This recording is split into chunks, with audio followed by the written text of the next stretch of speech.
Vou fazer uma apresentação aqui para quem não me conhece. Sou o Diego, eu trabalho aí junto com o Pense, sou responsável pela parte de cirurgia, tá? E se tiver de dúvida aí também podem estar mandando, a gente vai fazer alguns treinamentos. Cheguei a fazer a prova 24.2, né? Faltou 400 pontos, 0,4 pontos para mim passar aí nessa prova aí. E junto aí vou trazer para vocês um pouco da experiência ao fazer estação, tá? Vamos trazer um pouco da experiência, o que fazer, né? Eu vendo meus vídeos, eu consegui achar erros que eu cometi, que eu vou estar passando dicas para vocês, né? Para vocês não cometerem também, tá? No dia da prova. Então, assim, querendo ou não, a gente acaba tendo algumas experiências, né? Seja positiva ou negativa, quando a gente vê nossos vídeos, a gente acaba aprendendo muita coisa.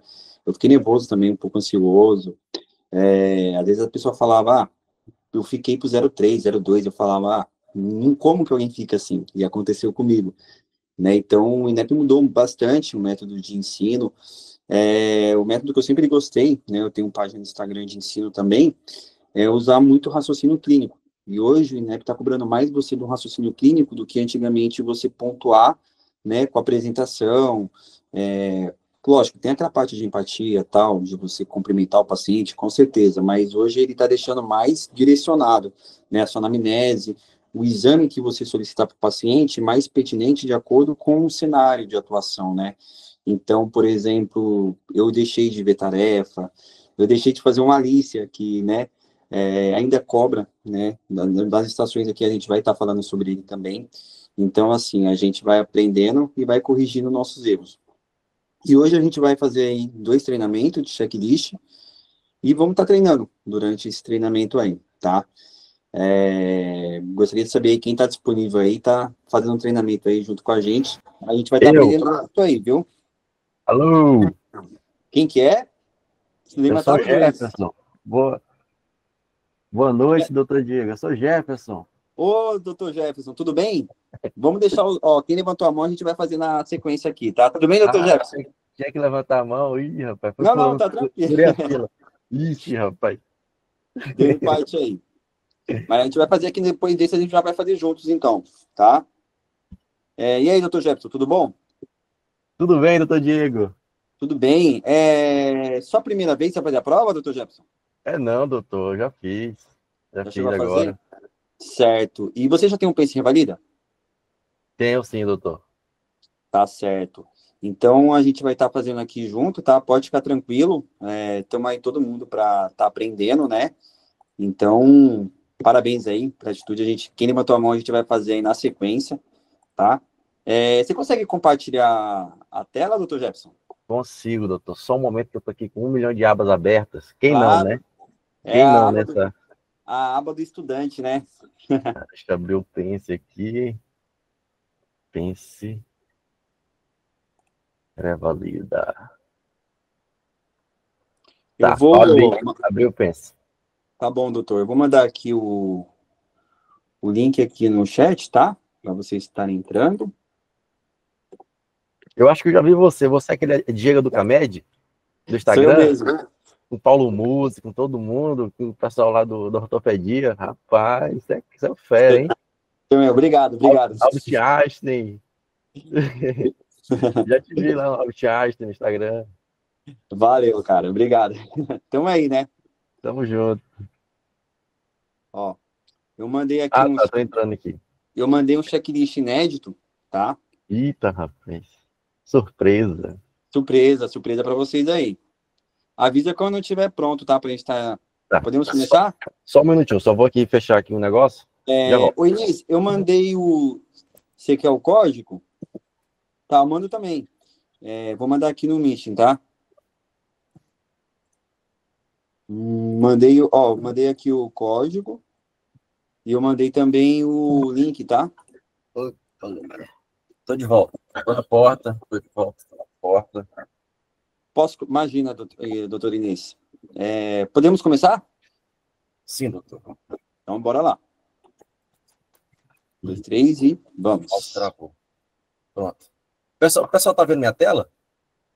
Acho que falta compartilhar, doutor. Deixa eu compartilhar rapidinho, senão o pessoal vai. Por gentileza. Cadê? Esse é ali da porta 1. Porta 2. Agora, sim. Pronto. Então, O pessoal tá vendo aí?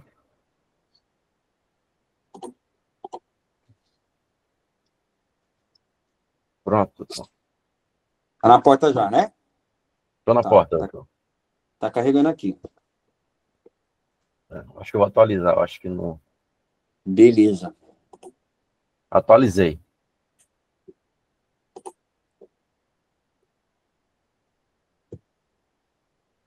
Não apareceu. Tenta atualizar aí de novo para ver, por favor. Mas aparece aqui os participantes. Você tá no link correto aí? Sim, sim, tô sim. Só esperar um pouquinho que já carrega aqui, então. E o pessoal tá entrando. É bom que vai entrando mais gente. Doutor Diego, cadê a mentoria, doutor Diego? Em breve, em breve. Em breve. Ó, aqui tá Atualizar. carregando, aqui tá aparecendo que tá carregando para mim, viu? Ah, tá. Aqui eu tô atualizando aqui, tô na porta. Qualquer coisa, você manda de novo, não sei. Tá, tenta entrar de novo, por gentileza. Tá, vamos lá todo mundo. Doutor, desculpa, pode ser que, como tem muitos participantes, tem que escolher o avaliado e colocar ele para fazer, senão pode ser Aqui, por isso que não está aparecendo. tá, aqui apareceu o Jefferson. Sou Vamos eu, ver, Jefferson. certo, vamos ver Será que aqui, alguém clicou primeiro que eu, aí talvez mudou? vamos ver aqui novamente. Manda aí ninguém clica. Deixa eu clicar primeiro, Uhum. talvez.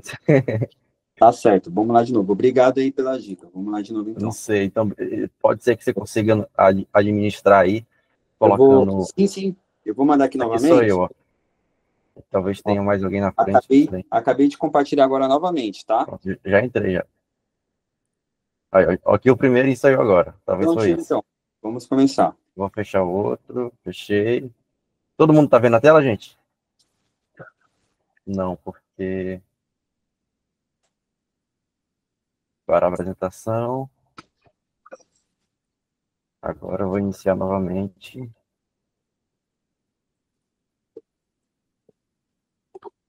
Compartilhar. Pronto. Começar, viu, Diego? Certo, aqui tá carregando também. Pode começar. Pode ir. Bora lá. Alô? Pronto. Meu nome é Jefferson, tá funcionando, né? Uhum. Então tá, vamos lá. Eu tô na unidade de emergência, eu tenho uma UTI, eu tenho tomografia e centro cirúrgico. Homem, 32 anos, vítima de acidente automobilístico, apresentando dor torácica e dificuldade respiratória. Anamnese, exame físico complementar, hipótese diagnóstica, complicações e condutas. Tá. Olá, meu nome é Jefferson, médico responsável pelo atendimento. Qual que é o seu nome, idade, profissão, estado civil? Se tiver uma equipe, eu quero cumprimentar a equipe, perguntar o nome do profissional e quero saber esses dados iniciais, por favor. Boa noite, doutor. Eu me chamo João, tá? Tenho 32 anos. Eu sou solteiro. Sou motorista de caminhão. Ok, João. Então não tem equipe no cenário, ok? João, me Correto. fala o seu nome, idade, profissão, estado civil e o motivo da consulta. Meu nome é João, tenho 32 anos. Sou motorista de caminhão. Doutor, eu estou com muita dor no peito, tá? Estou tendo dificuldade para respirar. Tá. Você sofreu um acidente, é isso?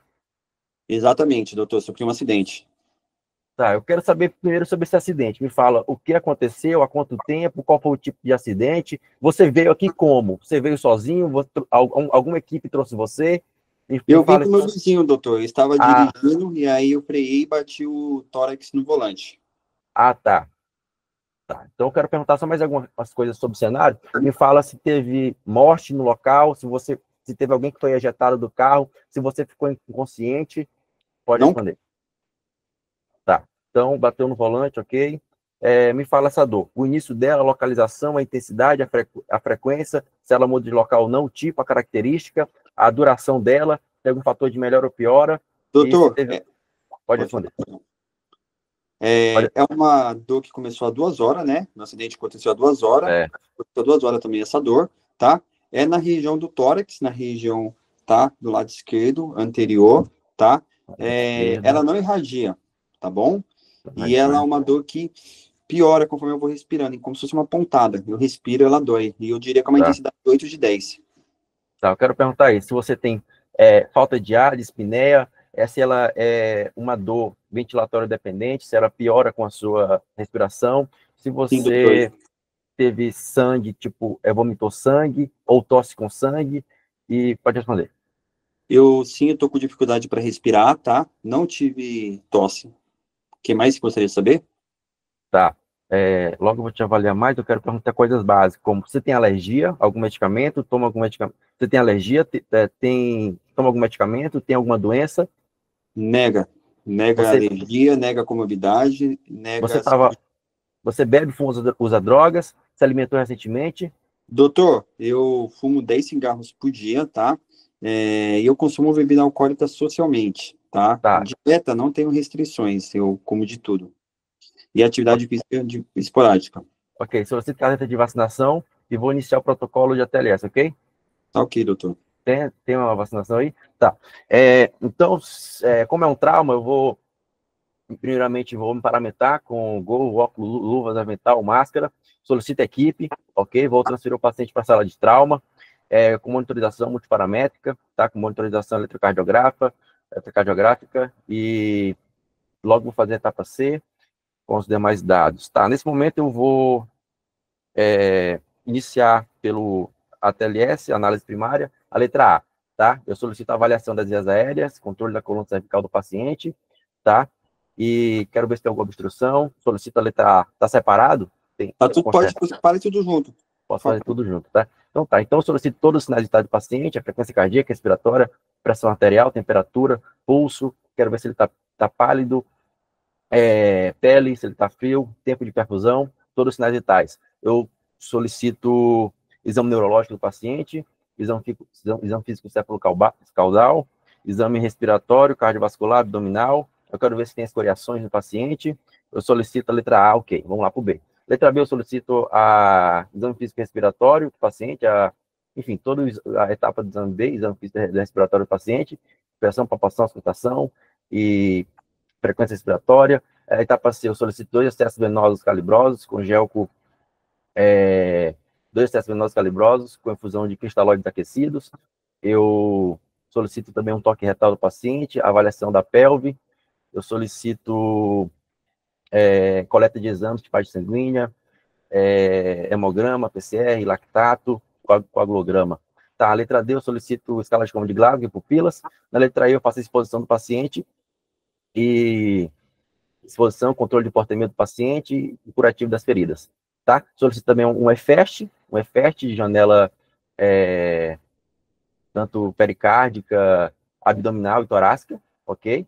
E deixa eu ver, A, B. Liberado, doutor. Exame físico abdominal, enfim, vamos lá, tá. Então, pressão arterial tá limítrofe, tá? Você tá taquicárdico, a saturação tá diminuída, a axilar tá normal, temperatura, frequência respiratória, você tá apneico, tá? Eu tô desconfiando que você tem um pneumotórax, tá? Ectoscopia, paciente mal-estado geral, agitado com acenose labial, sistema respiratório, esse movimento paradoxal em hemitórax esquerdo, diminuição do murmúrio vesicular à esquerda, tá? Você tem um pneumotórax, sistema cardiovascular, tardia. Eu quero ver se tem turgência jugular, eu quero ver vias aéreas pérvias, respiração apresenta padrão respiratório, taquipnea com músculos acessórios, respiração presente movimento paradoxal no hemitórax esquerdo, ausculto, músculo vesicular no lado esquerdo. Circulação, fast negativo, pelve estável, avaliação neurológica, paciente Glasgow 15, normal, exposição, pequenas correções no hemitórax esquerdo. Tá, você tem um pneumotórax, tá? Deixa eu ver, urgência jugular, você tem um pneumotórax paradoxal. Tem ectoscopia, por favor, da região? Eu tô suspeitando de um tórax estável. Não consta ectoscopia da região, doutor. Eu quero saber se tem mais de 2, 3 costelas quebradas, por exemplo. Seja mais específico para você saber esse diagnóstico. Eu solicito a inspeção do tórax, do hemitórax completo do paciente, a palpação de todo o hemitórax direito e esquerdo do paciente, a percusão de todo o hemitórax do paciente direito e esquerdo e a auscultação, por favor. Doutor, o exame físico já foi liberado. Então, esse movimento paradoxal. Tá, movimento paradoxal para mim, tá, eu vou te diagnosticar com diminuição na esquerda, taquicardia sem sopro. Um pneumotórax hipertensivo, tá? Vou fazer o tratamento com a toracocentese de alívio no quinto espaço intercostal. Eu devo verbalizar o passo a passo do procedimento? Não precisa, doutor.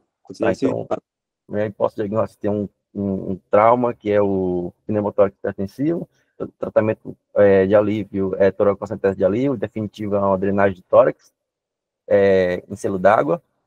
Encaminho você para o cirurgião. Deixa eu ver. Tem exames que eu solicitei, hemograma, solicito radiografia de tórax, abdômen do paciente. Radiografia de tórax liberado, doutor. Após o procedimento, fratura de músculos arcocostais. Ah, não, retifica o meu diagnóstico, você tem fratura de músculos arcocostais em tórax. Você tem realmente um tórax instável, ok? Então, eu vou proteger sua via aérea, tá? Eu vou fazer uma sedação em você, analgesia, vou fazer uma intubação orotraqueal para fazer o controle da sua respiração e ventilação. Devo verbalizar o procedimento de intubação? Não precisa, doutor. Ia ser lindo, mas, enfim. Vamos lá, complicações. Pode complicar com um choque, uma parada cardiorrespiratória, né, um choque distributivo, um choque cardiogênico. Você pode evoluir para um pneumotórax, né, um hemotórax, tá? Todas essas complicações, taponamento cardíaco.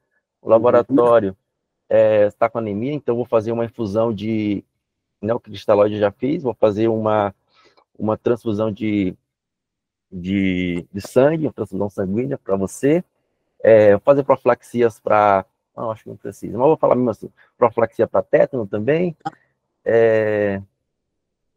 tratamento definitivo é cirurgia, tá? Você vai fazer a cirurgia para a correção da sua fratura de músculos costais, tá? Você tem anemia, tá? Então, a gente vai fazer o tratamento com a transfusão sanguínea. Você tem alguma dúvida? Não, doutor, não tenho dúvida. Tá. Então, eu solicito reavaliação, refaço o ABCD do paciente, tá? Vai ficar internado, vai fazer cirurgia, ficar internado em UTI, solicito uma tomografia de computadorizada do paciente, de cabeça, tórax, abdômen. Solicito uma tomografia sem contraste de tórax e abdômen do paciente. Liberado. Fratura de quarto arcos constais com fragmentação de desvio do segmento ósseo, configurando tórax estável ao lado esquerdo e confusão cardíaca. Tá? O seu diagnóstico é esse, tá? Você tem um tórax estável, tá? É um tipo de... Eita, essa foi boa, hein? Muito bom. Tórax estável, cara. Eu fiquei, caraca, era o quê? Era muito bem, Jefferson. Era pneumonia. Parabéns, doutor Jefferson. Pneumonia não, pneumotórax. Eu vou liberar para vocês e a gente vai discutir junto, tá bom? Mas parabéns, show de bola, doutor. Vamos lá. Certo. Você foi muito bem, né? Você já iniciou, vendo o cenário de atuação que você está, e você já iniciou essa estação, né? O que eu falo para a galera é não ficar perdendo tempo, né? Ler primeiro onde você está, né? O que está disponível e as orientações básicas ali. Porque se você tem cenários, roteiros que é muito, muito grande. Imagina você perder 2 minutos só lendo ali para você começar a sua estação. Fora que você se apresenta para a câmera, até você se sentar, já são 3. Então, quanto mais você enxugar o tempo a seu favor para você, né, trabalhar ganhando ponto, é a melhor coisa, tá? Então, às vezes você vê aqui, o que é o principal, por exemplo? Local de atenção. Estou numa atenção primária. Opa, então aqui eu não vou ter tomografia, aqui eu não tenho centro cirúrgico. Então, eu vou verbalizar, se precisar, que eu vou transferir meu paciente. Esse ponto é ganho. Né? Caiu também na última prova, na estação da Lagarta, entre outras, né? Então, tô no hospital terciário. Então, em teoria, tem tudo, tem centro cirúrgico, tem exames. Então, assim, você já usa até esse raciocínio, né? Para ganhar ponto, tá? Muito bom, você falou aqui, o paciente, ele teve, né, um trauma, né, torácico na região do volante, né? Era um tórax instável mesmo. Vocês estão conseguindo me ouvir bem, galera? Beleza. Sim, doutor. O que a gente vai ver aqui primeiro, né? No exame do paciente, ele tem uma pressão arterial, o Guilherme respondeu, já respondo aí. Certo, então, os sinais vitais, né? O que acontece? Ele está aqui com estabilidade na pressão arterial, aliás, perdão, instabilidade, está começando instabilidade, ele tem uma frequência cardíaca maior do que a pressão arterial, né? Mas isso é por resposta à dor e da dispneia que ele tem. Ele tem uma saturação de 88, então, como o Jefferson falou, você já tem que levar ele para a sala vermelha, monitorização multiparamétrica, oxigenoterapia e 2 acessos calibrosos, tá? Então, isso daí é o pilar do tratamento do tórax instável para qualquer outra lesão, para qualquer outro trauma, né? Muito bem. Então, você vê que o paciente estava agitado, o paciente aqui tinha já sintomas de hipóxia, né? Já estava agitado, tinha cianose labial, né? Você identificou, certo? Beleza. O ABCD do trauma, corretíssimo, né? Você, hoje, antigamente, era, por exemplo, solicito A, libera o CARD A, e aí você verbalizava. Solicito B, liberava o CARD de B, você verbalizava. Se precisasse você fazer uma conduta naquele item, você fala, solicito reavaliação. E aí depois você ia para o C. Hoje, você tem que pedir todo junto. Alguém fez a 24.1, que eles pediram, acho que foi na estação de queimadura ou de pneumotórax hipertensivo, né, que eles pediram lá para todo mundo, ó, solicite o ABCD todo. As pessoas ficavam solicitando e eles não mandavam. Ué, cadê? Solicito A, nada. Então, ele falava para solicitar tudo e aí entregava. Isso aí, ó, eu fiz isso e me fez perder tempo, exatamente, entendeu? Então, hoje, até mesmo nas últimas edições agora, ele está pedindo para você solicitar tudo, né? Algumas estações vocês vão ver, né, separadinho, A, B, C, D, E, mas agora você tem que fazer de uma vez, tá bom? Certo. Então, beleza, você fez o Alicia da dor, né, muito importante, né, o Alicia ainda segue padrão do INEP, segue caindo, então é uma coisa que vocês têm que guardar na cabeça, no seu esqueleto de toda estação, tá, do Alicia, muito bem. Então, o que acontece? Quando o paciente, no caso, suspeita de um trauma de tórax, tem que fazer algumas perguntas um pouco pertinentes ao tipo, a lesão, muito importante que o doutor falou, primeiro, entender o mecanismo de trauma. Teve vítima no local, né? Porque se o acidente foi capaz de trazer óbito na cena, é porque o paciente que sobreviveu, ele sofreu um trauma de grande impacto. E muitas das vezes ele tem uma lesão oculta ali, sabe? Já cheguei a pegar, às vezes, atendendo o paciente, com tamponamento cardíaco, o paciente chegar andando, né? Vítima de trauma também. Então, muitas das vezes ele tem um trauma ali oculto, um trauma de baço também, né? Quem fez também agora essa estação aí, 24.2, o paciente caiu 3 dias atrás e apareceu lá com o baço rompido. Então, é muito importante você fazer essas perguntas. Teve vítima no local? A vítima foi ejetada? Né? Por mais que você vê que o paciente ali está bem, investiga esse paciente até o final, que ele tem uma lesão oculta lá. Porque se leva ao óbito uma vítima, esse paciente também sofreu um grande impacto. Não pode estar estável naquele momento, mas ele vai rebaixar. Então, investiga a parte neurológica, investiga com exames seriados, né? Como esse paciente, após você fazer uma ressuscitação nele, ele tem geralmente uma melhora, você pode fazer exames, né, como uma radiografia, como uma tomografia, né? Então, o que faltou aqui? Tontura ou palpitação ou sudorese? Você perguntou, doutor Jefferson? Eu peço ajuda dos universitários, mas eu acho que não, cara. Eu acho que tontura, o restante eu sei não. que você perguntou. O restante você perguntou. Eu acho que não. Na verdade, sudorese. Não lembro. Então, você pontuou aqui, né? Porque você perguntou o nível de agitação, a dificuldade respiratória, você perguntou, tá? Você fez o ABC do trauma muito bem. O que a gente vê aqui? Um trauma torácico, uma coisa que é importante, você falou da intubação, né? Uma dica. Qualquer problema no pulmão, não adianta você entubar, porque o problema está no alvéolo. O ave aérea está pévia, o problema está lá no alvéolo. Então, às vezes, você fala, pô, peguei um pneumotórax hipertensivo, né? Vou entubar o paciente. Peguei um paciente com hemotórax, tamponamento, vou entubar o paciente. Não adianta, porque o problema está em você resolver aqui embaixo, né? Aqui em cima a via aérea está pévia, entendeu? Está entrando e saindo no ar, mas não está chegando no alvéolo. Então, não adianta você entubar, vai permanecer. Se essa via aérea está pévia, você tem que resolver lá no B, né? Tanto que no ATLS eles recomendam você colocar o oxigênio literalmente no B, porque é ali que está o problema, a entrada e saída de oxigênio do alvéolo, tá? Então, não necessariamente precisava entubar ali. Agora, se no B não resolver, aí a gente já pode pensar numa intubação, tá? Tem que tratar a causa, exatamente, doutora Vanessa. Tem que tratar a causa, que se entuba, você perde muito tempo e o B tá lá, você resolveu, você vai virando aquela bola de neve, tá? E o Glasgow estava 15 de 15, perfeito, muito bem. Por que é importante no D a variação neurológica? Foi como eu falei em outras aulas. O paciente está agitado, está cianótico, né?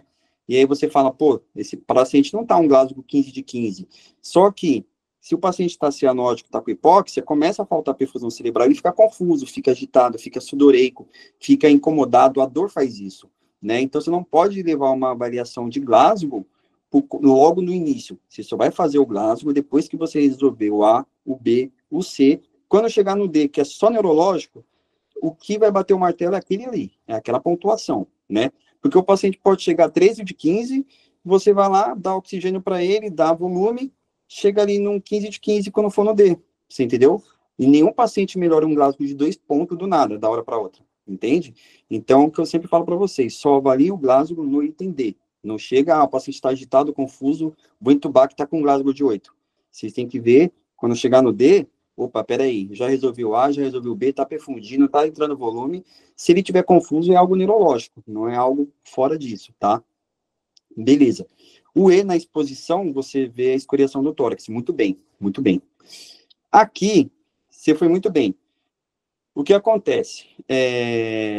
O paciente, o que mais estava ali nele, né, era a parte da hipóxia, que é o que mais chama atenção, né? A pressão arterial não é um choque hipovolêmico, então tá uma pressão até aqui, né? Não tinha tanta pedação. E a dor, né? Quanto mais você respira, você ativa a frequência cardíaca também, né?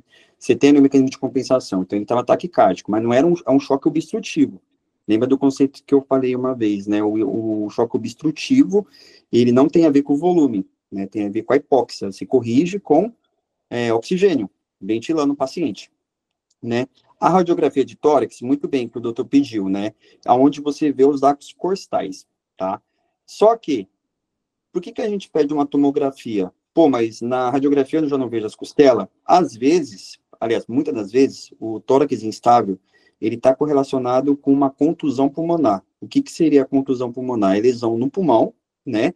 Pequeno sangramento dentro do pulmão, literalmente. Não chega a ser um hemotórax, mas conforme o tórax acaba tendo, né, as fraturas de costelas, ela acaba batendo, né, no pulmão, a própria trauma também acaba lesionando isso.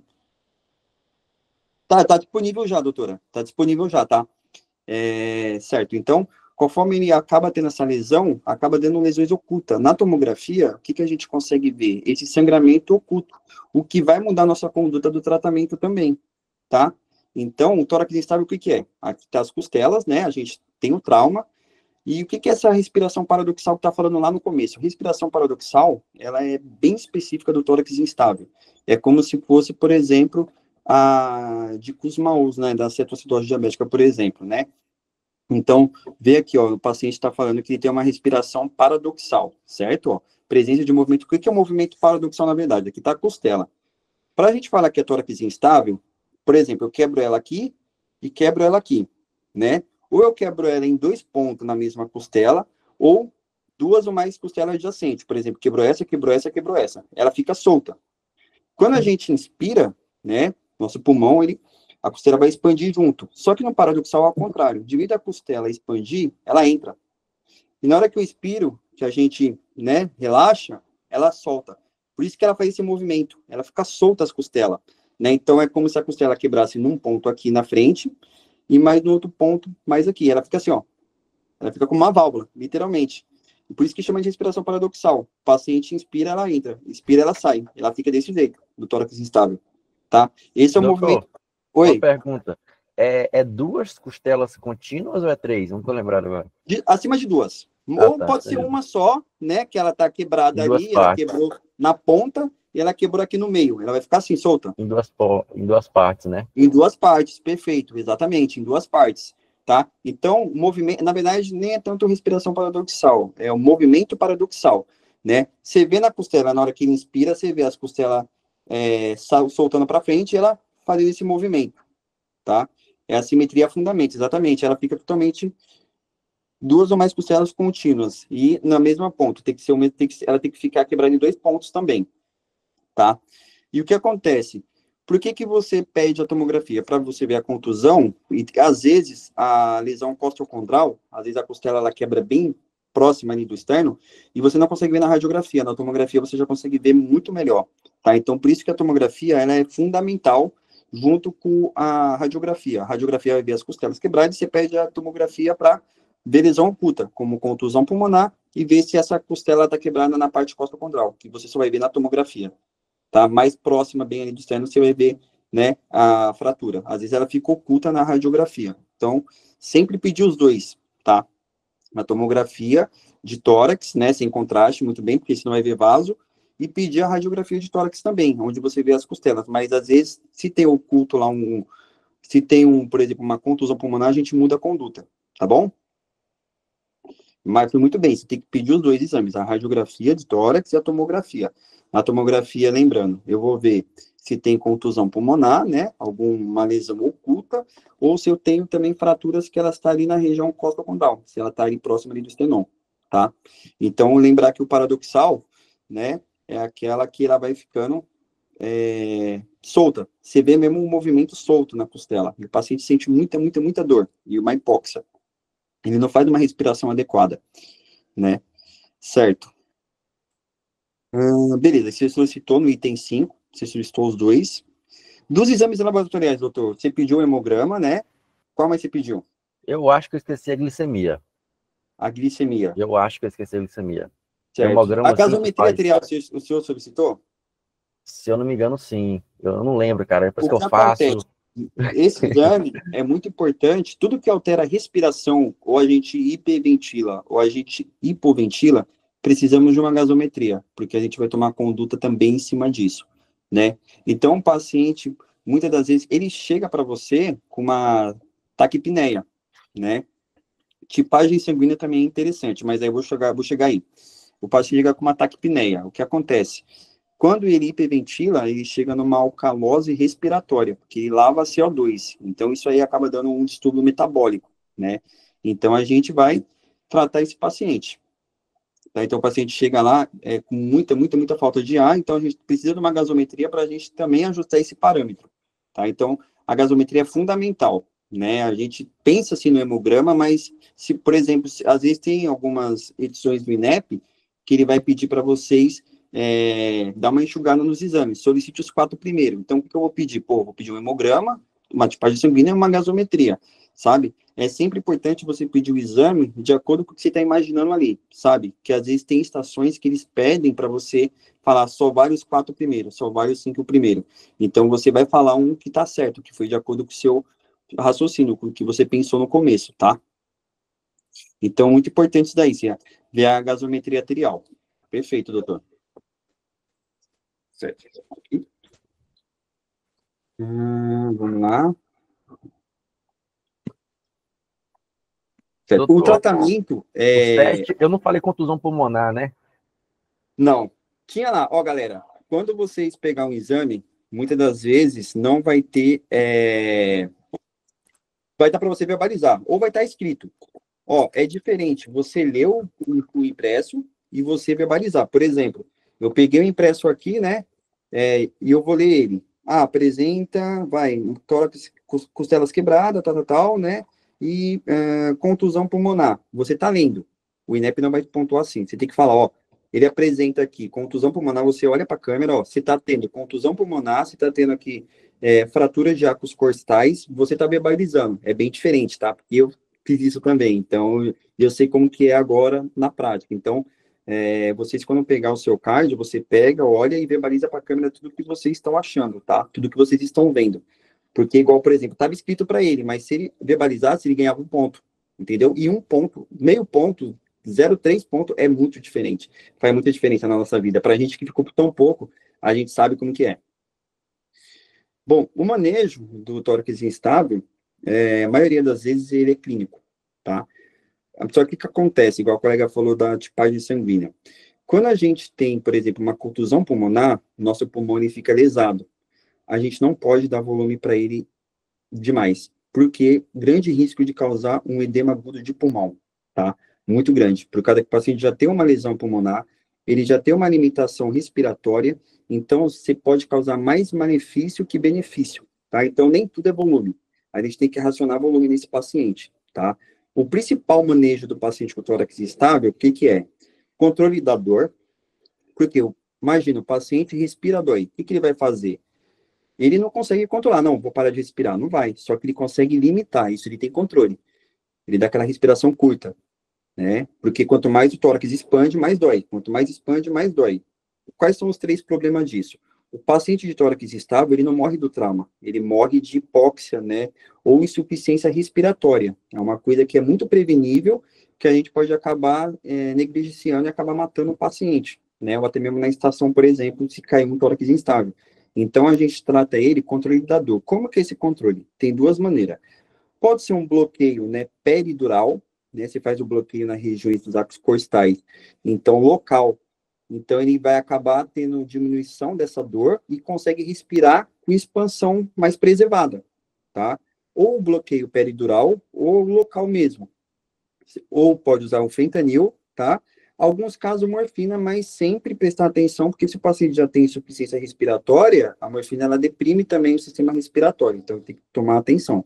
Não é todo serviço que vai ter peridural, né? Não é todo médico que sabe da peridural, mas a morfina é uma boa opção sim também. Você tem que monitorizar. Se você falar de morfina, porém, eu vou monitorizar meu paciente, tá?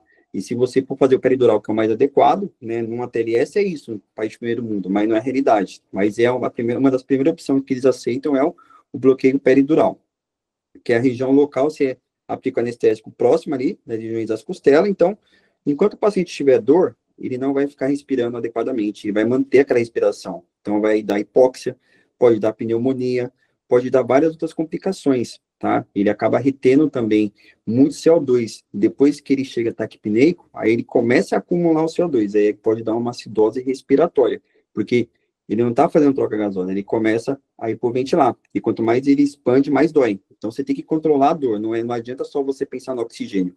O que está fazendo o problema na oxigenação dele e ele não respirar é a dor. Não é o oxigênio, entendeu? Então, primeiro a gente controla a dor. Controlar uma dor do paciente com analgesia pesada, né? Vamos colocar a suplementação de oxigênio.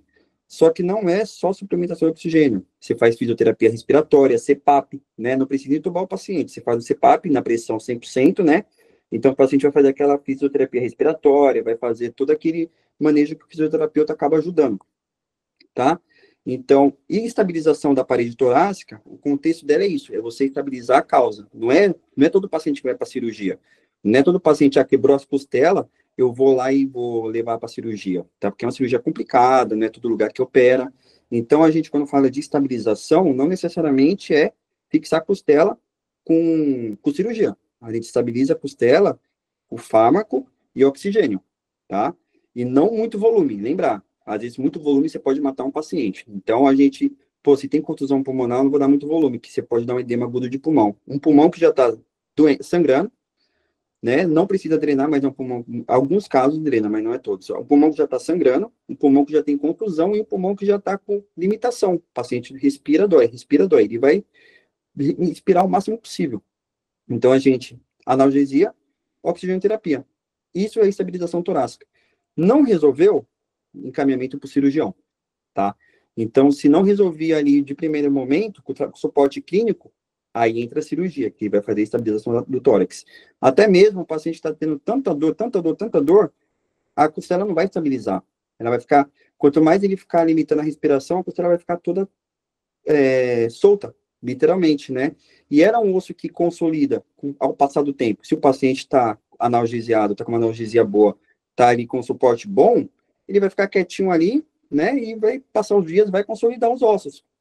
Agora, não resolveu, mandei oxigênio, o paciente não está melhorando a saturação.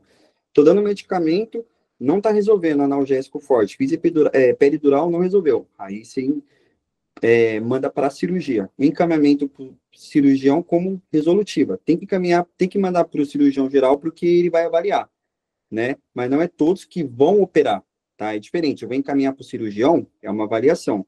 E o tratamento é cirúrgico, é outra, tá? Pode ser sim. Muitas das vezes é clínico. Mas tem essas 2 opções, que às vezes você fala, é cirúrgico o seu caso.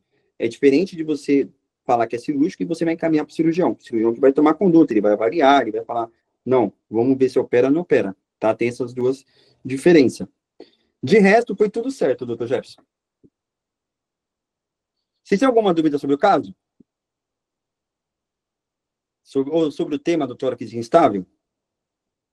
Doutor, eu tenho uma dúvida, não é sobre o tema em si, na verdade, É sobre isso de perguntar para o chefe de estação, devo realizar o procedimento? Porque normalmente eles não estão com o PEP, né? Eu acredito que eles não têm acesso ao PEP, não sei. Certo. Aí eu fico sempre na dúvida se é certo ou não perguntar para o examinador, para o chefe, e se pode, se deve ou não deve realizar algum procedimento. Então, provavelmente lá vai ter sim, né, alguma informação, porque se a gente está falando, não precisa, que às vezes eles falam, considere realizado, entendeu? Ou verbalize o passo a passo. No seu card vai vir, por exemplo, vamos fazer uma intubação orotraqueal, verbalize o passo a passo, vai vir para você a ação no seu card. Por isso você tem que ver, o seu amigo principal é o seu impresso, lá vai ter. Se precisar verbalizar o passo a passo, vai ter nas tarefas. Se precisar, indica o tratamento adequado, né? Mas não está falando para você. Então, depende da tarefa, exatamente. Se está lá falando, indique o tratamento adequado, mas não está falando para você verbalizar o passo a passo, lá na tarefa vai estar. Verbalize o passo a passo, olhe para a câmera e verbalize o procedimento, entende? Vai estar na tarefa. Sim, doutor, entendi. Obrigada. Vai estar na sua tarefa. Então, por isso que é muito importante você ver item por item, né? Na prova do laço, o chefe da estação falou que não precisava. Exatamente, às vezes eles falam também, mas eu acho que é muito, igual eu falei, ator dependente, né? Muito ator dependente. Quando não se realiza, eles. É muito ator dependente. Alguns. Pode ser. É daí também que você falou. Tem alguns que não ajudam, alguns ajudam. Certo. Tem mais alguma dúvida? Antes da gente passar para o próximo checklist? Obrigado, Diego. Eu vou fechar aqui, viu? De nada, doutor. Eu que agradeço você. Cara, Parabéns. se eu tirar 8,5 em cada uma, tá ótimo, cara. Valeu. Obrigado, viu? parabéns. Falou, Diego. Então, galera, obrigado, viu? A editora que estável é isso. Você vai fazer sempre analgesia, né? Analgesia potente, né? De preferência, bloqueio peridurais ou locais. E lembrar que a estabilização ela consiste, na verdade, da gente tratar ali a causa daquilo, que é o principal, é a dor. E suplementação de oxigênio e fisioterapia respiratória. Não vamos encharcar nosso paciente para não causar um edema agudo ali nele, tá bom? Mais alguém tem alguma dúvida?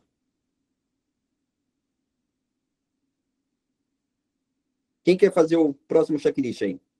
O oxigênio, nesse caso, sempre é o CPAP? Pode ser. Você sempre vai ser começando um paciente, independente de ele estar com hipóxia ou não, ele pode chegar de qualquer jeito. Você vai ofertar oxigênio nele, né? De máscara não inalante, né? A 10 a 15 litros por minuto, tá? Sempre você vai ter isso em mente. E aí depois, ela já consegue ofertar uma oxigenação adequada. É porque o CPAP, ele entra como eu posso dizer, como um suporte, né? Um suporte já ventilatório. Ele auxílio ele vai aumentar mais ainda o suporte de oxigênio naquele paciente, porque a máscara inalante ela já é suficiente de início. O restante que a gente vai manejar é com o CPAP, por exemplo, a fisioterapia respiratória, tá? Gabriela, pode falar, doutora Gabriela. Doutor, boa noite. Boa noite. Só uma dúvida, quando eu vou começar o ABCDE do trauma, né, o ATLS, como eu solicito o CARD, por exemplo, eu vou perceber no andamento da estação que solicito o A ou solicito todo no final? Falo tudo e no final eu solicito tudo. É assim, por exemplo, você está numa estação e aí chegou um paciente vítima de acidente, o bombeiro trouxe a ATLS, né? Grande maioria das vezes, 90%. Então, você já chega assim para o protocolo. Levar o paciente para a sala vermelha, monitorização multiparamétrica, acesso calibroso, né? E caiu também na última prova, na estação de baixo, inclusive, né? E oxigenoterapia.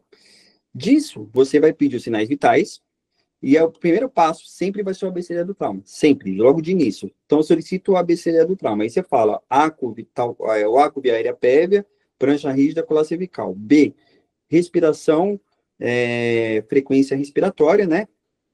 O C, circulação, estabilização da pelve, FEST, né? D, avaliação neurológica e exposição do meu paciente. Um exemplo, falando mais rápido assim. E aí ele vai liberar para você. E aí você vai falar o que você vai tratar de acordo com a letra. Por exemplo, a via aérea está com uma obstrução aqui, paciente com estridor, né? Então, você não fala todos ali. Você fala, ó, no A, então, o paciente está com espiral, e solicita uma intubação orotraqueal, aí eu vou para o B. Você entendeu? Porque você tem que resolver o A para ir para o B. Você nunca vai falar, vou para o B aqui.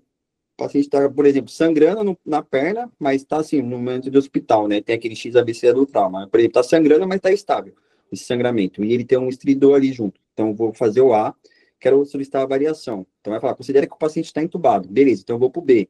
Aí você vai fazer o B. Agora eu vou para o C. Entendeu? Você primeiro vê se tem alguma coisa para você resolver naquela letra e já resolve. Entendo. Tá? Então, na hora da solicitação, eu solicito o ABCDE completo, mas na hora da resolução, que eu vou resolver o A, depois passar para o B e assim.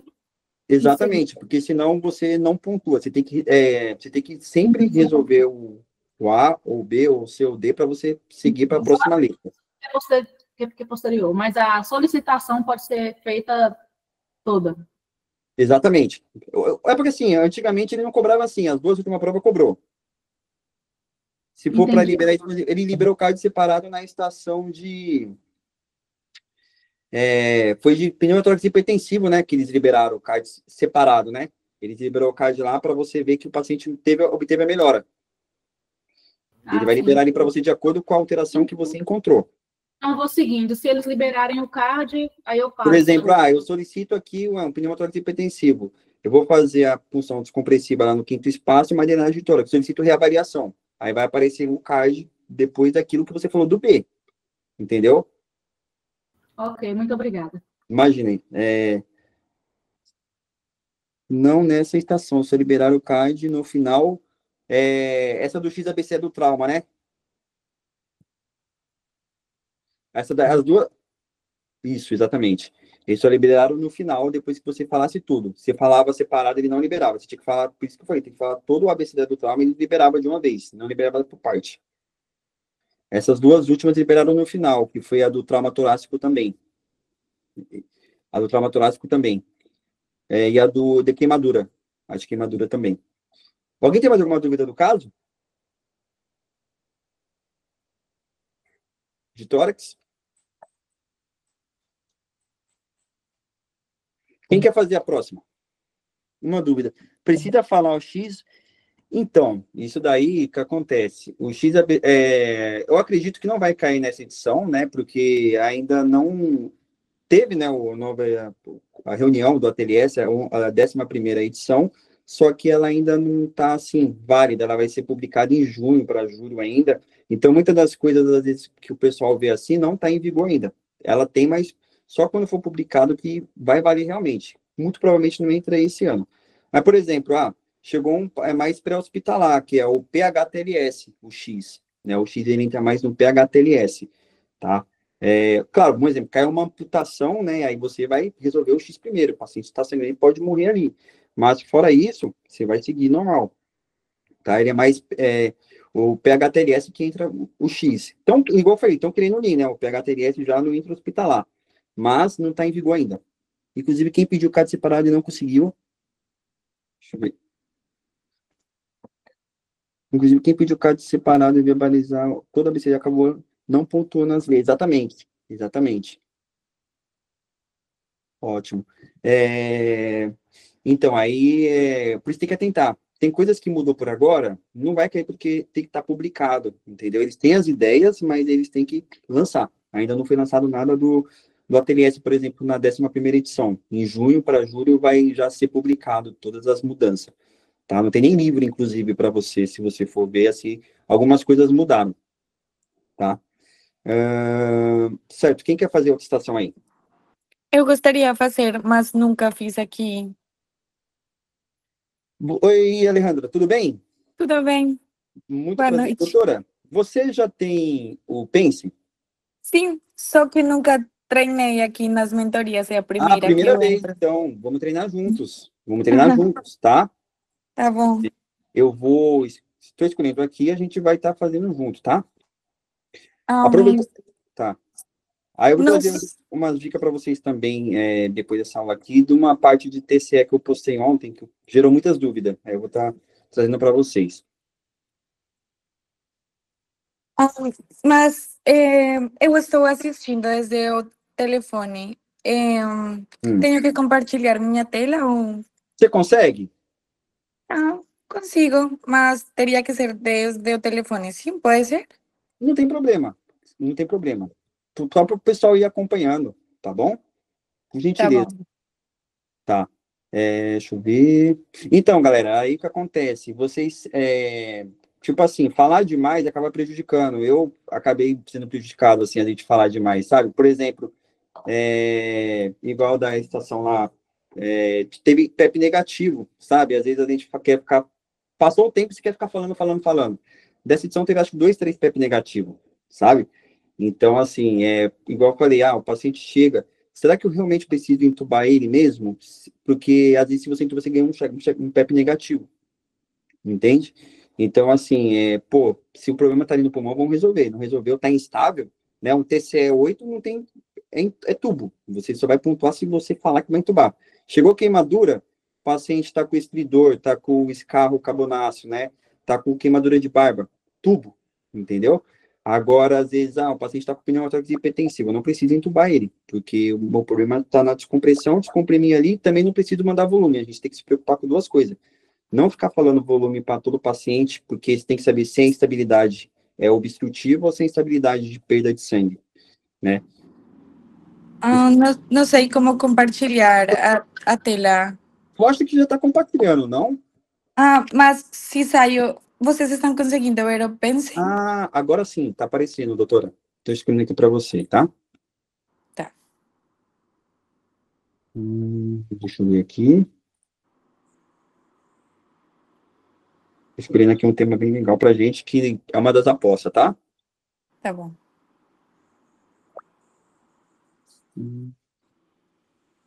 Deixa eu ver aqui.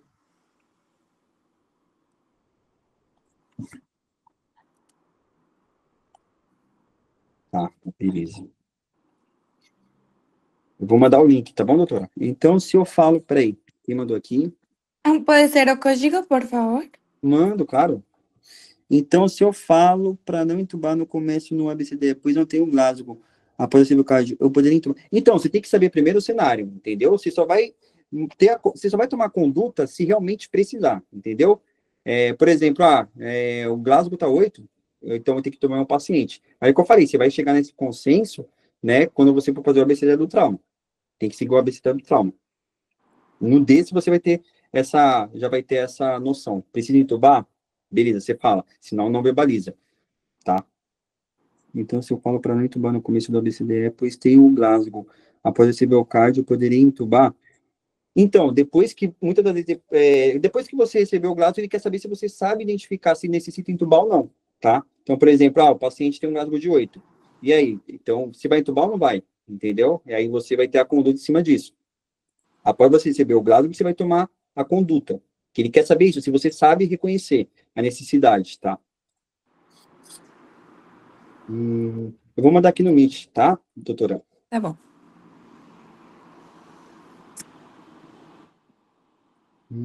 Tá.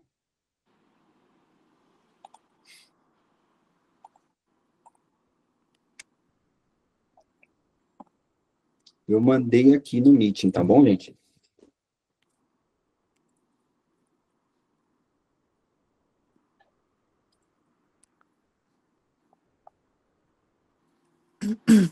Alejandra de Castro, né? Castro, sou Castro. Santos. Sim. Podemos começar, doutora? Podemos. Então, bora lá. 1, 2, 3, vamos começar mais uma estação. Ok. Alejandra Castro, candidata à reavaliação. Com licença, vou ler meu card.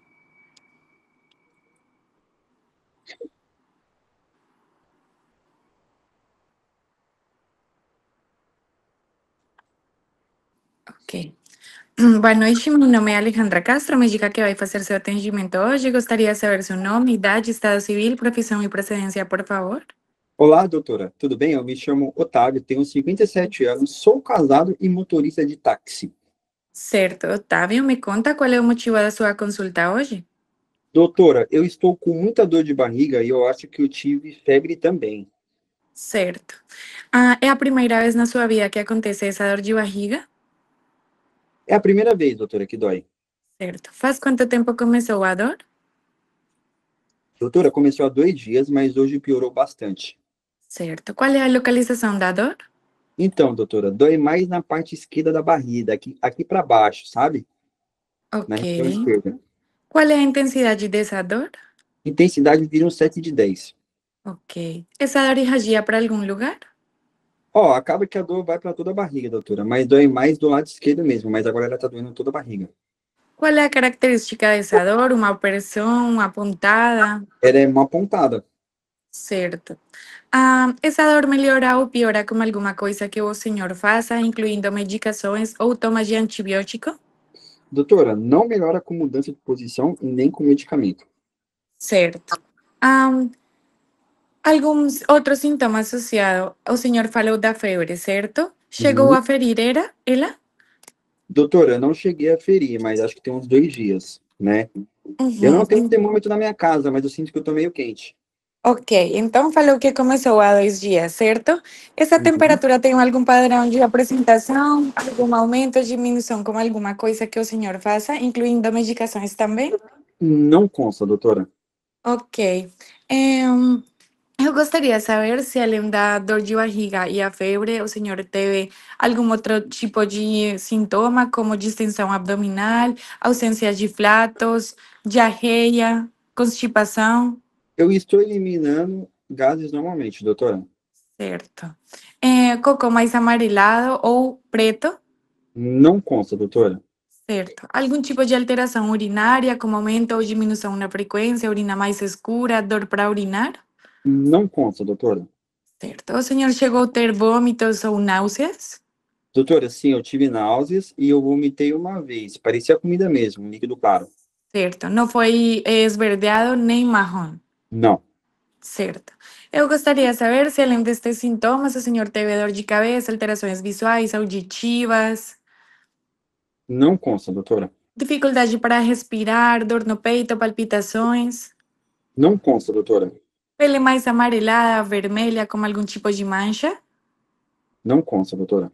Ok. O senhor poderia me falar se alguém mais na sua casa ou na proximidade tem os mesmos sintomas? Se o senhor teve algum consumo de algum tipo de alimento que poderia estar relacionado com o começo da dor?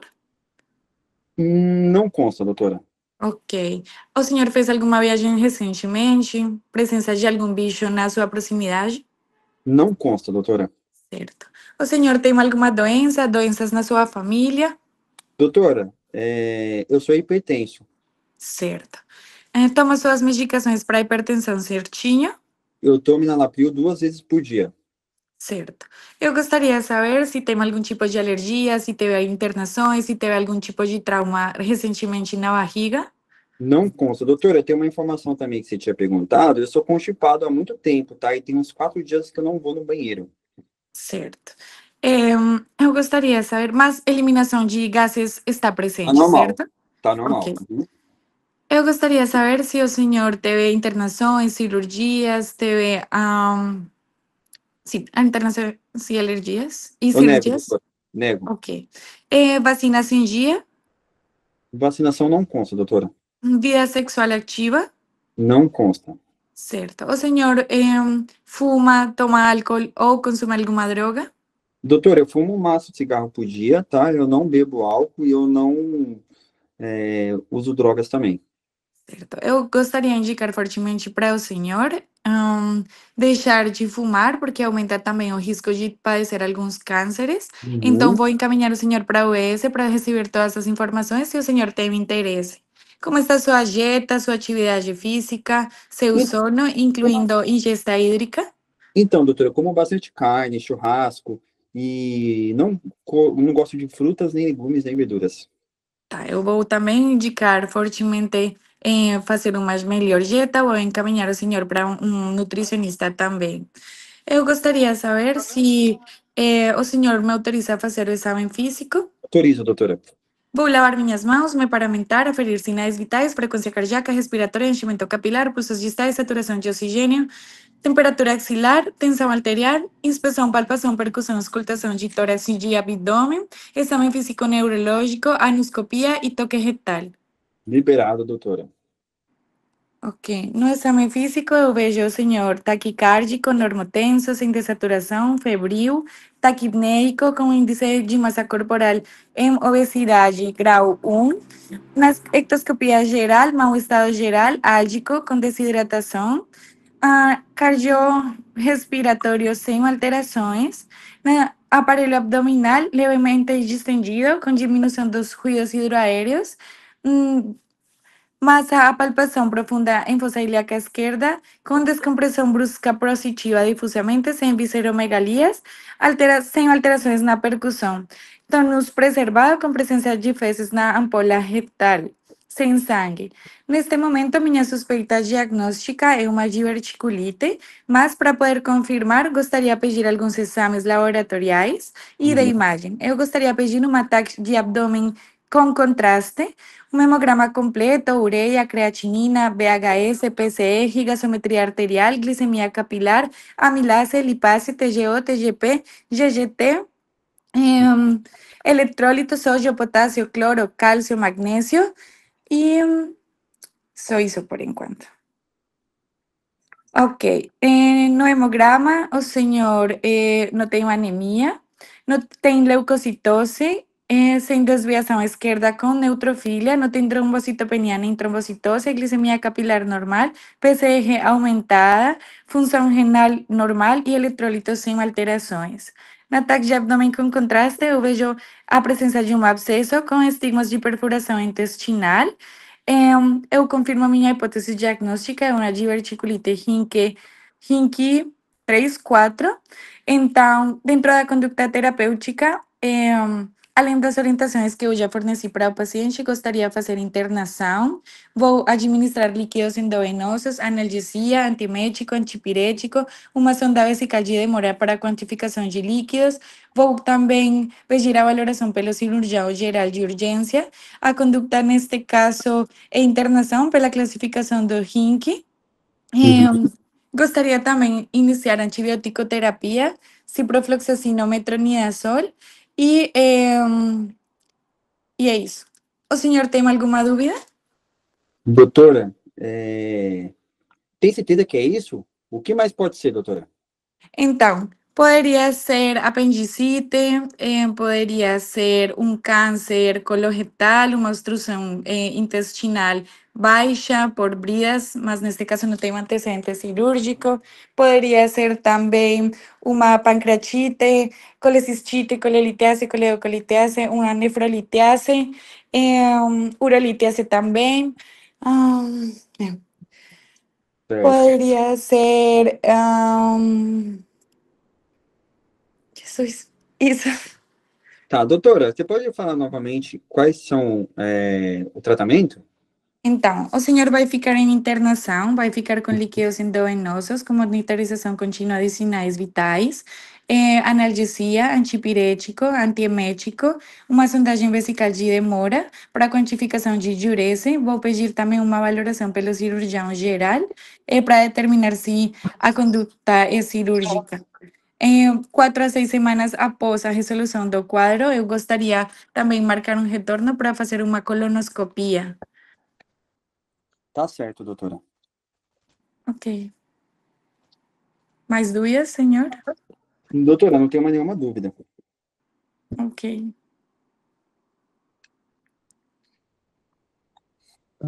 Vamos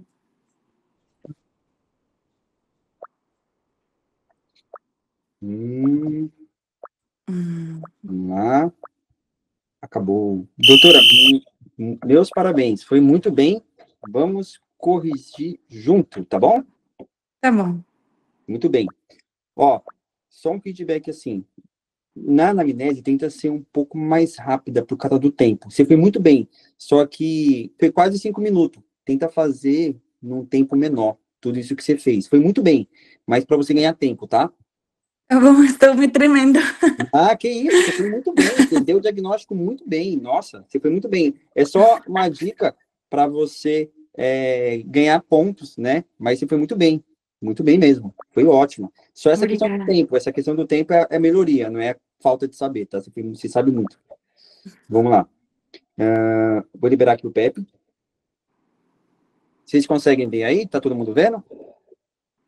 Ó, você perguntou, Alicia, é um paciente, ó, idoso, paciente que refere dor na região do flanco esquerdo, né? Opa, peraí, já sei que não é apêndice. Olha só como que é, tipo, a origem do raciocínio clínico. Tá doendo no lado esquerdo? Não é apêndice. 1 em 2 milhões vai nascer um apêndice fora da região mesmo, lado seco, né? Então, já sei que não é uma colilitíase também, tá no lado esquerdo. Então, opa, já vai descartando, você já vai sendo mais direcionado, né? Então, paciente idoso, já é um paciente que tem aí uma boa predisposição para diverticulite, ou doença diverticular. Aí o paciente me fala que teve febre, né? Opa, já chega, né? Vai brilhando mais ainda o raciocínio, né? E aí ele começa a falar que ele é constipado, é uma característica da doença diverticular, que é diferente da diverticulite, tá? A doença diverticular tem ali, mas não está inflamado ainda, tá? Então, beleza. Então, você já vai ligando ali. Aí o paciente fala que come muita proteína, muita carne, não é adepto a legumes, a verduras, a fibras, né? O que ajuda, né, na parte da constipação, melhora esse fato, né? Inclusive, a diverticulite ela ocorre no paciente que é constipado. Porque o que acontece? Não faz aquele bolo fecal, então, de tanto o intestino trabalhar para empurrar o bolo fecal, acaba que causando essas protusões, que é os divertículos, essas bolsinhas, né? Só que chega um momento que ela pode inflamar e romper, né? Esse acúmulo de fezes fica nessa bolsinha, ela rompe. Então, que é chamado de colo hipetônico, né? Ele trabalha para empurrar o bolo fecal, o paciente não come fibra, ele é constipado, então ele vai tentar trabalhando. No que ele tanto trabalha, forma um divertículo. Então, ela vem daí, no paciente que não faz ingesta de fibras, e também ele não faz uma boa ingestão de líquidos, tá bom? Então, esse é um dos principais fatores de risco para essa doença, né, que é o colo hipertônico. Um colo que trabalha tanto que acaba dando esses divertículos, tá? Você foi muito bem, você perguntou aqui o início, perguntou a Alicia muito bem, tá, doutora? Perguntou sobre sintomas, na estação de cirurgia, falou em abdômen, guarda esse esqueleto, por mais que o paciente não te fale, às vezes vai falar, doutor, tô com dor abdominal, tô vomitando, tô com diarreia, às vezes vai falar, tô só com dor abdominal. Aí você pensa, pô, no abdômen sempre vai ter uma coisa associada a náuseas e vômitos, sempre. E o paciente vai ter também, talvez, uma alteração intestinal, às vezes sim, às vezes não, mas pergunte que vai pontuar e vai ter lá para te responder, sim ou sim, tá? Então, igual para a doutora, tinha náuseas, teve vômitos, né? O paciente é tabagista, o paciente tem aqui hipertensão, então tem muitos fatores de risco para a doença diverticular, fora a idade, né? Fora a idade, né? Então, muito bem, doutora. E obesidade também, exatamente, né? Então, o exame físico, o que a gente vê aqui? O paciente está um pouco taquicárdico, né? 105, está com febre. O que eu indico? Às vezes não dá tempo de você finalizar a estação. Então, por exemplo, na hora que eu estou vendo aqui, você tem uma temperatura de 38,2, tá? Você está com febre, vou te dar um antitérmico. Você faz a estação naquele momento. Porque às vezes você vai deixar para falar no final. Imagina se acaba o tempo e você teve aquele ponto de você falar no começo. Então, já tenta resolver assim, porque o Revalida você vai ganhar ponto de você verbalizar. Se você falar ali, tô te dando antitérmico, tá com 2, 3 minutos de estação. Já vou dar antitérmico, vai estar lá no final para você pontuar. Você já falou, você já garantiu o seu ponto. Que às vezes você até esquece. Lá na hora, a gente acha que vai falar, vou falar, diga isso, vou falar isso, mas na hora, a gente às vezes fica perdido, né? Então você fala, nossa, por que eu não falei isso? Eu sabia que era para falar. E isso acontece. Você vê, você trata. Exatamente, doutora Vanessa. Muito bem. Então, o que a gente vê aqui? Murmúrio vesicular presente, tal.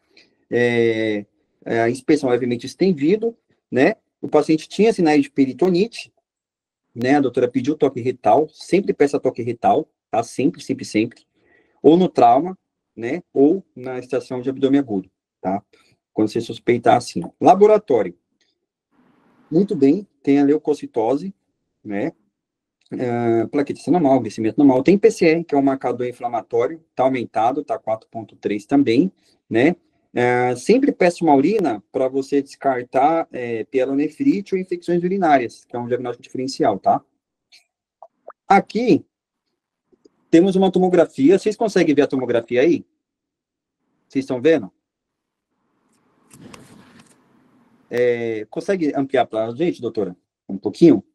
Ótimo. A do meio, por favor. A do meio, isso. Tá vendo essa setinha aí? Isso daí é indicativo do pneumo peritônio, tá? O que acontece? Lembrando que na diverticulite a gente não pede bastões aumentados de revalida. Qual a conduta que deveria ser dito? Neutrófilos com desvio à esquerda, leucocitose com desvio à esquerda, tá? Bom, então, quero lembrar que na diverticulite a gente não pede colonoscopia, porque o colonoscópio, ele injeta ar, ele acaba estourando aquele divertículo já inflamado, e vai fezes para toda a cavidade, você acaba lesionando o paciente, na verdade, tá? Lembrar disso que é um detalhe muito importante. A gente vai fazer, depois de 6 semanas, pelo menos, né, a colonoscopia. Para a gente saber, a gente pede uma tomografia com contraste, que é onde a gente vai ver se tem borramento da gordura, né, que é o RINT1, né, que é quando tem um abscesso localizado, né, ele está confinado do lado esquerdo, né, ele está ali paradinho, não tem, assim, sinais tão graves de infecção, pode ter uma febrícula, né, a gente trata em casa esse paciente, que é o RINT1. RINT1 a gente trata em casa, o abscesso tá ele pericólico, né, ele tá pericólico, certo? Quando a gente tem aí agora um RINT2, ele não está mais pericólico, ele já está à distância, geralmente próximo da pelve, né? Então, quando ele está próximo da pelve, ele já está longe, ele já está grande, a gente já precisa internar esse paciente, e a conduta por RINT2 é você fazer uma ultrassonografia e fazer a punção guiada por ultrassom, ou por tomografia. Você tem que drenar esse abscesso, tá? Porque ele pode gerar fístula, que é bem comum até na diverticulite causar fístulas, principalmente a colo vesical. Então, o RINT1 a gente trata em casa, né? Pode ser que algum paciente ou outro precise de internação. Exatamente, fazer drenagem de maior de 4 milímetros, exatamente. Se ele está ali na pelve e ele já tem um volume adequado, você vai fazer a punção guiada, né? Sempre por ultrassom, não vai fazer a cega, tá? E antibiótico terapia endovenosa. Agora, a RINT 3 e 4 é a cirurgia, né, de Hartmann. Um ponto importante que a doutora falou, aqui está falando que o paciente já tem uma diverticulite perfurada. Não dá para a gente saber se é 3 ou 4. Eu só sei no intraoperatório. Então, falou uma diverticulite ou RINT 3 ou 4.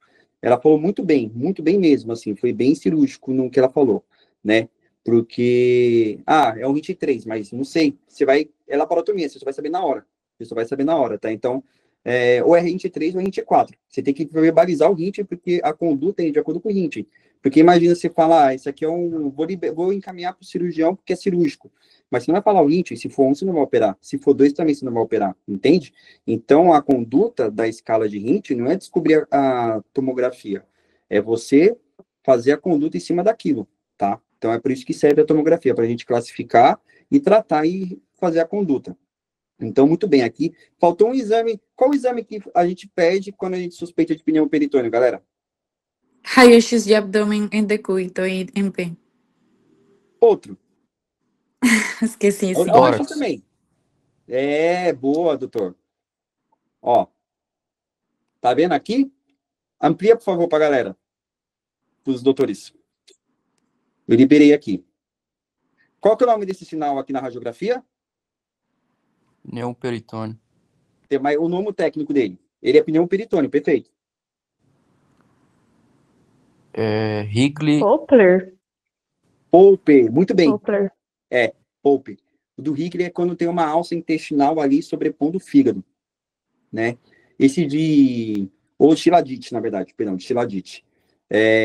O de Popper, ele é a imagem radiográfica, tá? O de Jorber é a percussão, é perda da maciez na loja hepática. Então, é importante também essa parte da semiologia, tá? O Jorber a gente vê na percussão, e o Popper a gente vê na radiografia, tá bom? E aí, aqui teve aqui o pneumo peritônio bonitinho, tá? Que é esse corte separando o diafragma, tá? É esse cortezinho aqui, onde, tá vendo o risquinho bem no lado direito? Uhum. Então, é ele que é o pneumo peritônio, além da clínica, tá bom? Na cúpula diafragmática, perfeito. É isso mesmo, essa lâmina, na verdade, né? O sinal do golfinho que ele chama também, né? Sinal do golfinho. Geralmente, esses sinais ajudam bastante você a achar ele na radiologia também, tá? Então, sempre que suspeita de pneumo peritônio, radiografia. E se tem pneumo peritônio, é cirurgia. E se tem peritônio, é cirurgia, tá? Não tem o que fazer. Você perfurou víscera oca, né? Então, muito bem. Você fez muito bem. Terminando aqui, sua conduta foi boa. Você perguntou comorbidade, você perguntou medicamento, cirurgia prévia, que é o diagnóstico diferencial abdômen obstrutivo, tá? Solicitar permissão do paciente, lavar as mãos, toque retal. Só uma dúvida, você chegou a falar, identificar os sinais de peritonite? Você verbalizou? Acho que não, verbalizei não. Tá, certo. Eu tenho uma pergunta no NOVI. Eu falei Uhum. hemograma completo, que inclui leucograma e plaquetas. Tenho que falar na vida real separado? Concordo. Não. O hemograma vai vir tudo isso. O hemograma vai vir tudo isso. Tá? O hemograma vai vir tudo isso já. Já vai vir tudo isso tudo aí. O que você tem que falar separado é glicemia, PCR, creatinina, os íons, né? Que você quer íons específicos às vezes, tá? Uhum. Certo. E aí, só na hora que eu pedir exame, tenta fazer por bloco. Não tenta, tipo assim, vou solicitar laboratório, hemograma, PCR, VHS, radiografia de tórax, ureia e creatinina, não faz isso, tá? Você, por exemplo, fez tudo no laboratório, agora eu vou pedir os de imagem, tá? Vai fazendo assim por bloquinhos, tá? Porque às vezes você fala, a pessoa não acaba entendendo, tá bom? Uhum. E uma dica, não fala sobre abreviações. Você falou TAC, eu sei que é TAC, mas o cara lá não sabe, eles vão dar zero. Aí você fala tomografia computadorizada com contraste, tá bom? Tá bom, obrigada. Você falou ataque, mas assim, a gente sabe, né? A gente sabe, você falar para mim, na hora eu liberei para você, mas na hora eles vão ver o que é TAC, sabe? Os caras são filha da mãe, o que eles puderem fazer para não dar ponto, eles vão fazer. Então, quanto mais específico você for, melhor para você, tá bom? E no Brasil é TC. Exato. TC, exato. Aí você fala, você digita uma TC, aí vai vir um zero lá, e você vai pedir recurso, mais outro zero. Vai falar, mas você fala o que dizer tomografia. Aí o cara fala, não, TC pode ser várias coisas, entende? E aí a gente se ferra. Na verdade, a gente tem que ir amado contra eles, né? A gente tem que ir amado contra eles. Muito bem. Então, você solicitou o exame, pode vir uma diverticulite no INEP e um PEP negativo para colonoscopia, né? Chega lá, vou solicitar uma colonoscopia, e aí você recebeu um zerão. Né? Já que eles estão gostando disso, a gente tem que ficar muito ligeiro do que não pedir para o paciente. Certo. Aí aqui você tinha que pedir a radiografia, doutora. A radiografia de tórax tinha que ficar o pneumoperitônio no item 10, tá bom? Tá bom. Você solicitou a tomografia muito bem. Outra coisa, você tem que falar o diagnóstico também, a parte sindrômica. É um abdômen agudo, inflamatório por uma diverticulite aguda. Um abdômen agudo por uma apendicite aguda, tá? Porque se você às vezes só falar é uma apendicite aguda, você pode pontuar metade. E a gente quer pontuar tudo em cima dali. Aí aqui era um detalhe. É inflamatório, que foi o processo inicial. Só que ele perfurou. Então, ele entre os dois. Abdômen agudo inflamatório e perfurativo. Porque perfurou, entende? Uhum. É quase o mesmo conceito de uma isquemia mesentérica que perfurou. É uma isquemia mesentérica com abdômen agudo perfurativo. Perfurou a alça, né? Então, a gente tem dois diagnósticos ali. Tá bom? Uhum. E verbalizar se é complicada, se não é complicada, porque, assim, parece, pra gente é óbvio, mas para eles dificulta, sabe? Então, eles dificultam. Pra gente falar, eu tô vendo que é complicado, mas você tem que falar, deixar claro que é complicado, tá bom? Tá bom. Nas informações. Muito bem. Certo, você pediu a internação e a avaliação com o cirurgião, muito bem. A medicamento, você mandou muito bem, antibiótico. Primeiro porque o paciente teve perfuração, né? Tem conteúdo fecal, pus, enfim, para a cavidade abdominal. Tem que fazer sim ou sim, antibiótico, tanto terapia e profilaxia nesse momento. Né? Hidratação, com certeza, analgesia e antitérmico. Então, é aquilo que a doutora Vanessa falou, veio tratar. Paciente, estou vomitando, vou te dar eu vou te dar um antimédico. Estou com febre, vou te dar um analgésico. Então, você já vai garimpando esses pontos, você já vai garantir eles, tá bom? Uhum. Certo. Mas eu falei líquidos endovenosos, jejum, ciprofloxacina, metronidazol, analgesia, antimédico. Exatamente. Não, sim, foi total. Outra dica, no 15 aqui, sempre que você perguntar, doutor, não, perdão, você vai falar, tem alguma dúvida? E ele vai falar para você, então, doutora, tem certeza do diagnóstico? Sabe que isso aqui é um sinal. O que ele quer dizer? Não poderia ser outra coisa, e aí você vai falar o diagnóstico diferencial, que às vezes não está na sua tarefa para você falar, mas se ele te der essa brecha, doutor, tem certeza desse diagnóstico? Então, poderia ser tal coisa, você vai falando, tá bom? Uhum. Então, você falou certo, poderia ser um apêndice, poderia ser uma colestite, uma colangite. Então, esse é o sinal que eles vão dar para você. Doutor, não poderia ser outra coisa? né? Às vezes ele quer te confundir também. Você fala, meu, será que é outra coisa? Você tem certeza do seu diagnóstico, você não pode deixar entrar na sua mente. Não, eu até falo, não, eu falei isso, é isso. Só que, para você pontuar, você fala o diagnóstico diferencial, tá? Não tenta fazer entrar na mente para você mudar todo o seu diagnóstico do raciocínio, mas você joga os diagnósticos diferenciais. Ó, poderia ser tal doença, poderia ter tal, tal, tal, vai falando. Outra dica, se às vezes aparece, ó, cite, que nem agora, acho que foi na placenta prévia, né? Falou, acho que 4 diagnóstico diferencial ou 3, não lembro. Não fala só os 3, porque assim, nada garante que os seus 3 vai estar ali. Às vezes era para estar, mas não tá. Então, se pediu 3, tenta falar 5, tá? Tenta falar 6, que às vezes daqueles 6, 3 você consegue, que é os que eles querem, tá? Ou 6, exatamente. Nunca fale só aquilo, vou falar 2 diagnósticos diferencial, mas não quer dizer que os que você falou tá no PEP. Então não adianta, entendeu? Então você fala, pô, vou falar 4, 5 diagnóstico diferencial, muito provavelmente desses 5 vai estar ali pelo menos 2, e é 2 que eles querem, tá? Que às vezes você fala direitinho ali. Falou 2, meu, eu mando 5, 6, entendeu? Pelo menos para tentar garantir os 2 que eles querem, tá? Certo. Aqui você falou pelo menos 2, você pontuou total. Você foi muito bem, doutora. Obrigada. Tá? Pontuou tudo, tá? Parabéns aí pela coragem. Você falou que foi a primeira, mas você arrasou. Tem boa teoria, né? Alguém tem alguma Muito dúvida do obrigada. caso? Da diverticulite? Alguém quer ter alguma dúvida sobre? Não, doutor, Uhum. só questão assim de exame físico, Hum. quando vai pedir sinais vitais, tem necessidade de verbalizar tudo ali? Não, isso aí você pode perder tempo, tá? Então, o que acontece? Verbalize o que você vê de alterado. Então, por exemplo, sinais vitais, pressão 12/8, frequência cardíaca 80. Não, o que que eu faço? O que também é certo? Você tá com febre, tá? 38,5, achei uma alteração. Você tá hipotenso, você tá 80% por 60 a sua pressão arterial. Você verbaliza, né? Você tá com a frequência 120, verbaliza o que tá alterado. É igual quando Não, você sim. Eu digo assim, na hora de eu pedir, não basta dizer somente sinais vitais, eu É tenho melhor que você falar, ser não. específico, cara. É melhor você ser específico. Porque não toma tanto tempo. Por exemplo, solicito pressão arterial, frequência cardíaca, frequência respiratória, temperatura. Tá, Entendeu? beleza. Porque assim, é coisa rapidinho, né? O nome do sinal do pneumoperitônio, ele é sinal de Popper, tá? É sinal de Popper. O de Joubert é na percussão. Quando você vai percutir e ele tá um som tipânico, que tem gases ali na região, certo? Eles liberaram para fazer hoje uma exceção de mais um checklist. Vocês querem fazer? Porque geralmente a gente faz 2 para o live, mas liberaram hoje uma exceção para fazer mais um de cirurgia. Quem quer fazer aí? A galera tá animada, a galera gosta de cirurgia. Alguém pode escrever, por favor, para a doutora Manois o sinal? Obrigado. Quem quer fazer aqui?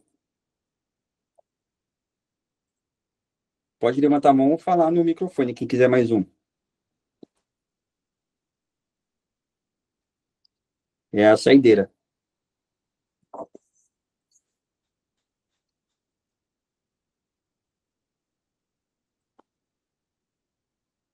Alguém?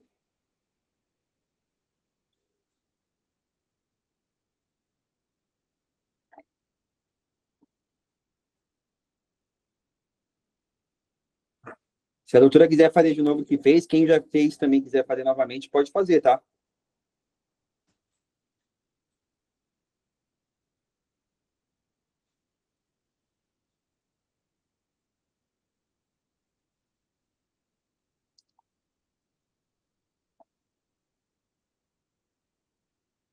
E aí, galera, bora aí, vamos fazer mais um aí. Estão conseguindo ouvir bem?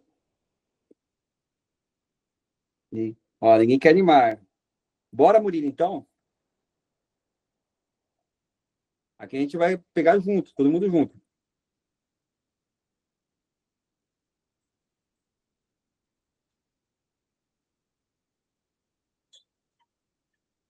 Certo, galera? Então é isso.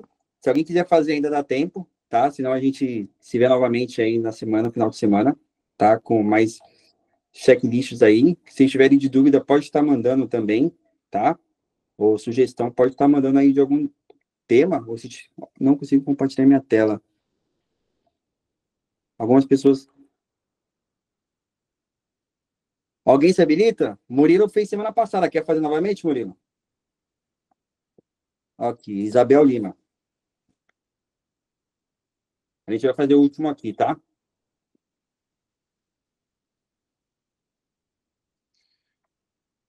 Vamos lá, a gente vai fazer um aqui rapidinho, a gente discute aqui algumas coisas.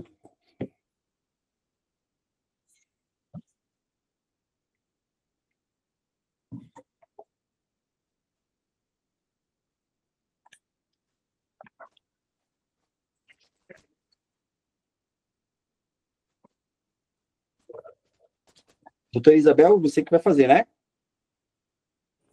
Isso, eu tô pelo celular, vou tentar aqui ver se dá certo. Tá ótimo.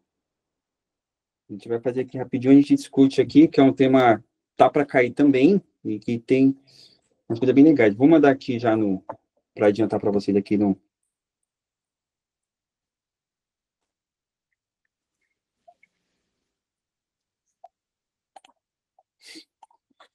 Mandei aqui, tá bom?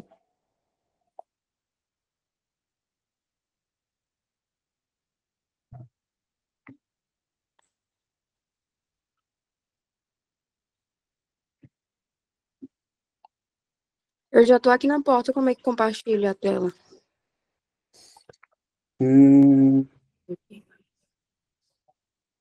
Galera, vocês sabem como que faz para compartilhar pelo Pelo celular?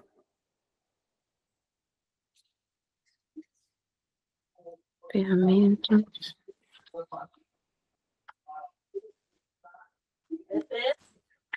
Lá pro meu. Vamos lá.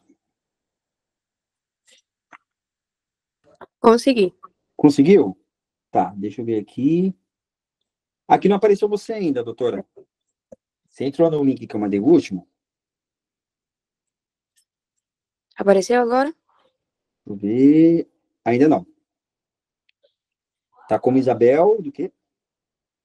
E agora? Não, ainda não. Agora apareceu. Ah, beleza. Podemos começar? Podemos sim. Então, bora lá. É o último, galera. Vocês estão liberados e a gente vai estudar. Isabel Lima, candidata à revalidação, vou iniciar minha prova. Local de atenção, unidade de atenção terciária, emergência e emergência geral. Unidade possui a seguinte infraestrutura: setor de radiologia convencional, ultrassonografia, tomografia, laboratório, leito de internação e centro de cirurgia. O homem, 36 anos, é trazido pelo SAMU após acidente de carro há 30 minutos. Realizar TLS, achados e condutas, exames complementares, estabelecer diagnóstico no terapêutica. Olá, sou Isabel Lima, médica responsável pelo seu atendimento. Seja bem-vindo. Me informe seu nome, idade, procedência, estado civil e profissão. Olá, doutora. O paciente emite sons incompreensíveis. Certo, o paciente é trazido pela equipe da SAMU, eu me contacto com a equipe da SAMU. O que aconteceu com o paciente? Há quanto tempo aconteceu esse acidente? Não tem mais interações com o Arthur. Certo, então eu já identifico que é um paciente vítima de trauma, eu já solicito aqui a equipe, né, da atenção de emergência terciária, eu já me paramento também com luvas de procedimento, máscara, gorro, touca, óculos, e já vou dar início ao atendimento do paciente, encaminho o paciente também para a sala vermelha. Vou começar o atendimento pelo ATLS, né, vou solicitar o ar do paciente, as vias aéreas, vou avaliar se ele está com colar cervical, se está com prancha rígida, se o paciente consegue ter alguma emissão de som, e também pergunto para a equipe do SAMU se eles já tomaram alguma conduta, se eles já fizeram algum soro. Não tem mais interação, doutora. Ok. Paciente com vias aéreas pérvias, presença de colar cervical e prancha rígida. Então, eu verbalizo que meu paciente está com a via aérea pérvia e eu permaneço o colar cervical no paciente. Eu parto para a letra B, então. No B, eu solicito o exame físico do tórax, com frequência cardíaca, frequência respiratória, Solicito também inspeção, ausculta, palpação e percussão do tórax e a terapia de oxímetro de pulso. Então, eu não identifico nenhuma alteração aqui no B. Eu já vou ofertar aqui para o paciente também oxigenoterapia em máscara não reinalante a 10 litros por minuto. Então, eu não identifico nenhuma alteração, eu parto para o C. No C, eu vou fazer uma avaliação da circulação do paciente, verificando a frequência cardíaca, frequência respiratória, um exame físico torácico, tá? Vou também avaliar o controle de hemorragias, solicito também o exame físico abdominal, com inspeção, percussão, palpação e ausculta, o exame físico da pelve e um toque retal. Liberado. Também não tem nenhuma alteração no abdômen do paciente, a pelve está estável. Eu vou partir para o D, então. O D eu avalio a escala de coma de Glasgow e a reação pupilar do paciente. Certo. Liberado. Ok. Então, o paciente, ele abre os olhos diante de estímulo doloroso. No verbal, ele fala palavras compreensíveis. 2, motora, tem inflexão anormal. 3, então a escala de coma de Glasgow está de 6 e pupilas midriáticas e anisocóricas. Certo? Então, a pupila dele, ela está dilatada. Ok, na escala de coma de Glasgow, menos 2 vai ficar de 4, no caso. Aqui eu já vou indicar a intubação orotraqueal do paciente. Consta alguma resposta? Considere realizado, doutora. Ok, então eu vou partir para o E. No E eu vou fazer a exposição toda de todo o corpo do paciente e controle de hipotermia. Vou desligar o ar-condicionado e colocar o paciente em manta térmica e também avaliar se tem alguma escoriação. Certo. Liberado para você, doutora. Ok, eu identifico também um traumatismo crânioencefálico grave, tá? A partir da escala de coma de Glasgow. Escoriações leves em tronco. Com essas escoriações, vou fazer a lavagem das feridas do paciente e o curativo. Vou solicitar aqui alguns exames.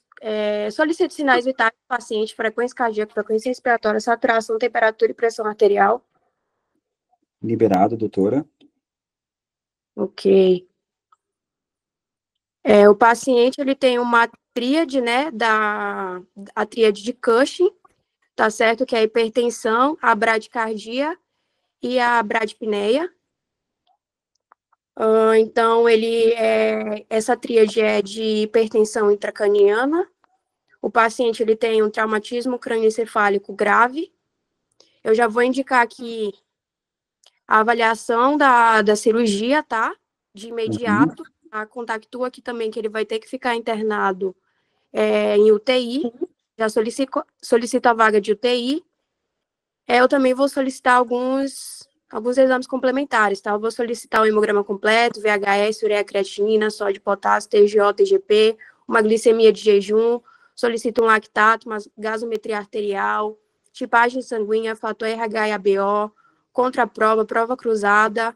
Vou solicitar aqui também uma tomografia computadorizada de crânio sem contraste. Liberado, doutora. Então, a gente percebe um hematoma epidural na tomografia de crânio sem contraste do paciente. Tá? Então, a gente vai contactuar aqui a equipe de cirurgia com o neurologista de imediato e a gente vai fazer também controle da pressão arterial. Não lembro se deixa a pressão arterial desse jeito. Vou fazer analgésico, paciente, hidratação endovenosa, tá? Eu vou parcimoniosa essa hidratação, então eu já solicito aqui 2 acessos calibrosos periféricos para o paciente também.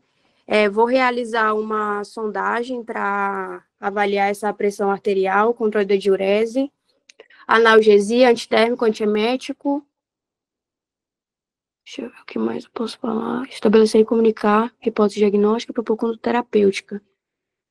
A conduta terapêutica definitiva é através da cirurgia, é cirúrgico. E eu faço também uma reavaliação de todo o ABCDE do paciente. Considere realizado, doutora. Ok. Consta os exames laboratoriais? Exames laboratoriais foi liberado, doutora. Certo. Hemácias normal, hematócrito normal, plaqueta normal, leucócito não tem leucocitose, glicemia sérica tá normal, creatinina, ureia normal, sódio e potássio. Não tem nenhum distúrbio hidroeletrolítico, coagulograma dentro dos parâmetros de normalidade de tipagem sanguínea negativo.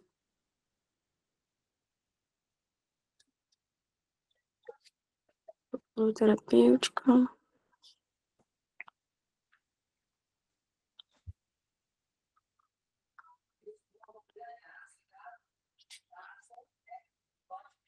Consta como foi o acidente do paciente, ele foi... Tem interação. Não tem interação, ok. Então eu solicito, né, uma vaga de UTI para o paciente, contacto a equipe de cirurgia, vai ser um procedimento cirúrgico de emergência, de imediato. E no mais é isso, não precisa fazer nenhum parâmetro da pressão arterial também, a princípio. Se não tem nenhuma dúvida, eu finalizo a estação. Finalizado, doutora? Eu acho que sim. Tá. Faltou 1 minuto. Será que alguém consegue compartilhar, por gentileza, essa estação para a gente corrigir juntos? Se alguém conseguir entrar no link e conseguir compartilhar, só para a gente finalize e já corrige junto aqui. Eu não estava compartilhando minha tela, não? Você consegue compartilhar? Que a sua não está aparecendo, doutora. Foi muito bem, tá? Desde então. Eu pensei que eu estivesse compartilhando. Perdão. Consegue compartilhar com a gente? E agora? Foi? Ainda não. Tá compartilhando agora? Agora tá, perfeito. Nossa, eu pensei que eu estava compartilhando desde o começo. Não, mas foi muito bem. Vou liberar aqui para vocês, tá? Bom, nesse caso, o paciente emite sons incompreensíveis. Então, às vezes, tem estação que não tem interação com o ator, tá? Então, você já vai para ação, não tenta ficar falando, porque você tem que seguir roteiro, né? Às vezes fala, não tem interação com o ator. Pergunta, tal, cumprimenta, né? Mas, assim, não fica insistindo tanto em buscar informações. Fala, meu nome é tal, se apresenta, lógico que esse ponto é ganho de vocês, mas vai direto para o assunto. Então, vai aparecer um paciente vítima de trauma, né, trazido pelo SAMU, emite sons incompreensíveis. A doutora foi muito bem, né? Aí, a primeira coisa, move, padrão, né? Aí, ela foi muito bem. O paciente tem aqui a tríade de Cush, né? Que é frequência respiratória alterada, a frequência cardíaca baixa, né? E a pressão arterial aumentada. Isso aí forma a tríade, aumento da pressão intracraniana. Muito bem. Esse aqui, como era mais antigo, ele veio separado, tá? Antigamente era separado também a ABCD do trauma. Então, por isso que ele veio separadinho aqui, tá? Certo. Na via aérea, o paciente está com via aérea pébia, né? Cola cervical, prancha rígida. Muito bem. No B, não tinha alteração torácica, nem ausculta, nem expensão, nem percussão, certo? No D, não tinha alterações de sangramento, nem nada, tá? Estava aqui com a hipertensão, mas isso não quer dizer falta de volume, tá bom? Então, não era alteração de você ficar mandando tanto volume para o paciente. Quando a gente chega no D, certo? Vocês estão conseguindo acompanhar aí, galera? Beleza. Quando a gente chega no D, eu vou corrigir isso daí, mas, ó, vamos lá. O paciente, ele tem abertura não se usa mais o estímulo doloroso, se chama pressão, tá? Porque o doloroso, antigamente o pessoal ia lá, apertava o mamilo do paciente, fazia aquele movimento doloroso mesmo, né? Então, eles falam a pressão você pegar em regiões específicas, como na supercílio, né? Como na clavícula, ou apertar o leito ungueal, se aperta, né? Então, quando a gente fala que o paciente ele tem estímulo à pressão, ele abre o olho, por exemplo, você chama ele, ele abre. O Glasgow dele é de 3. Se você faz pressão nele, ele acorda, é de 2. Se não responde, é 1. Tá? Então, o paciente tem 2, porque é doloroso. Ele abre o olho ao estímulo de pressão, certo? Resposta verbal. Sons incompreensíveis, ele não fala palavras, ele fica gemendo, literalmente, fazendo barulhos assim, sem sair palavras mesmo. Então, vale 2. Então, a gente tem 4 na escala de Coma de Glasgow. Flexão anormal, que é a decodificação. Até postei um caso ontem que eu peguei no hospital mesmo, estava de plantão ontem, e peguei um paciente com TCE, até postei, né, no Instagram, ele tinha decodificação mesmo, que a flexão anormal que a gente fala, ela é para a linha média, ela é para dentro. O paciente, ele pega os pés, ele tem uma extensão dos pés, né, e ele faz para dentro. Quando a flexão é normal, é para fora, né, como se ele estivesse comemorando o gol. Ele faz para fora, tá? Então, é um ponto a mais. Por isso que você não pode chamar de movimento de retirada. Porque, por exemplo, o paciente está lá, movimento de retirada é um termo errado de você usar, tá? Porque você concorda que o paciente, ele localiza dor. Ele não vai falar, tô localizando que você está apertando a meu clavícula, está doendo. Ele vai tirar de qualquer jeito. Então, como que você vai falar que, por exemplo, o paciente que localiza dor tem 4 e o paciente que reconhece o estímulo tem 5? Entendeu? Não faz sentido. Então, por isso que isso confunde muito, porque às vezes você fala, eu aperto aqui, ele fala que dói. Agora ele tem 5. Então, se ele tirar minha mão, quer dizer que é 4. Você concorda que não faz sentido? Então, isso aí não usa mais esse termo. Chama flexão normal ou flexão anormal. Flexão normal, o paciente está assim. Na hora que você faz o estímulo, ele vai estar, né, contraído. Se for falar flexão anormal, ele está para dentro, tá? E aí vale 3. Então, o paciente tem a abertura, a pressão, 2, sons incompreensíveis, 2, 4, e a flexão anormal, vale 3. Descerebração é para fora, assim, o paciente está assim, tá? Então, quanto pior o escala de Coma de Glasgow, né, mais grave é o paciente. Aí, uma dica que eu trago para vocês. Vocês tomariam conduta em cima da pupila? Entrou pupila no Glasgow, vocês tomariam conduta em cima dela? Para entubar ou para aumentar o Glasgow, para diminuir? Pode mandar aí no chat. Só uma dúvida, eu diminuí Exato. a pupila do Glasgow, tinha que fazer Então, isso? não é. Sabe por quê? A ideia da pupila, ela não serve para você mexer em parâmetro nenhum no Glasgow. A pupila, sabe onde ela vai entrar? Para você, em teoria, identificar morte encefálica, né? Por quê? Critério de morte encefálica. 3, Glasgow 3. O paciente tem que estar em Glasgow 3 para você dar morte encefálica. Então, você imagina um paciente que às vezes a pessoa não consegue ver se o paciente está reagindo ou não à luz. Então, você imagina, você tira -2, né? Porque a pupila isocórica é uma maior e a outra menor. Entendeu? Isso aí é compressão do nervo oculomotor, né? Aumento da pressão craniana, então fica um maior e um menor, chama isocórica, né? Que são tamanhos desiguais, né? Quando a gente usa pupila, a gente não usa para parâmetros de Glasgow. Ela entrou sim em Glasgow, mas pupila, só que ela nunca vai poder baixar o Glasgow. Ela é de 3 para baixo para morte encefálica. Não é no paciente vivo, né? No paciente com Glasgow mesmo você não pode, porque você imagina. O paciente chegou com Glasgow, de 9, de 10, mas ele, sei lá, por algum erro você fala que a pupila dele não está reagente, você vai entubar o cara de 10. É a anisocoria, exatamente, que é a pupila desiguais. A isocoria é igual, e a anisocoria é uma pupila miótica, outra miose. Miótica e miose. Tá? Aí é anisocoria. A isocórica, ela é normal, certinho, tá? Imagina. Então, o que acontece? Você não vai tomar conta em cima disso, porque aí você vai lá e entuba um paciente com um Glasgow de 10, eu acho que a pupila dele não está reagente, né? E vai lá e entuba, você tomou uma conduta totalmente errada, né? Ou você diminui mais o Glasgow dele, deixando ele mais grave ainda, sendo que, por exemplo, de 8 para 3, né, a tensão é ele deteriorar, mas você não pode tomar conduta. Falar, o paciente está com um Glasgow de 8, não reage à luz, vou dar 6. Não, o paciente que não reage à luz, ele está com o Glasgow de 3, quase morte cefálica. Pupilas reflexas, né? É paciente já em estado de morte encefálica.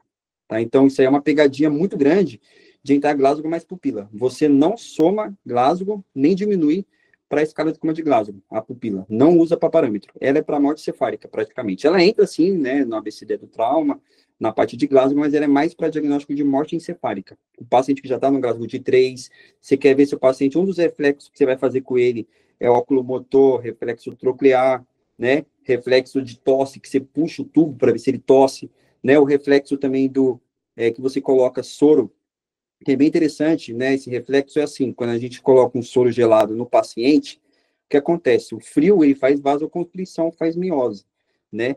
se o paciente tem reflexo, né, no bulbo, né, no tronco, quando você injeta soro, olha só que legal a teoria por cima disso. Vamos supor que eu coloco soro gelado no meu ouvido direito, né? O frio, o que ele faz? Miose. Ele aproxima. O seu olho vai aproximar em direção à seringa do lado direito que você aplicou o soro. Isso é uma resposta positiva. O frio, ele faz miose. Ele vai fazer isso aqui, ó. Apliquei soro gelado no canal auditivo direito, né? Lembrar que miose aproxima. Ele vai aproximar perto do soro gelado. Quando você vai fazer a dilatação, é quente, ela vai contralateral.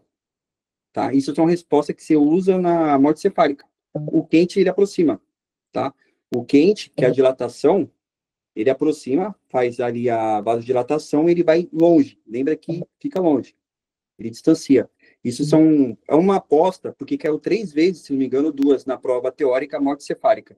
Né? É uma aposta que pode cair também, a morte cefálica. Estudem morte cefálica que pode cair, porque caiu 2 vezes na teoria. Né? E não tão recente. Perdão, não tão longe. Né? Então, é importante você saber. Mas esse é um dos reflexos que você faz também. Foi na discursiva, principalmente, né? Certo? Então, o que acontece? Essa questão aí do Glasgow mais pupila, vocês não podem tirar, aumentar, né? Nem somar, nem subtrair em cima dela. Você deixa para o item debaixo de 3, você toma conduta. Tá bom? Deixa eu ver aqui quem mandou a mensagem. E se a diminuição mudasse de conduta, por exemplo, a ocorreria em um Glasgow 9, ou não iria poder levar dúvida? Então, um paciente com anisocoria com Glasgow 9, você não vai esperar chegar em 8. É um paciente que já tem... Se tem anisocoria, tem pressão intracraniana. Ou seja, o bulbo já vai ser alterado e o cara vai precisar do tubo, já tem que entubar.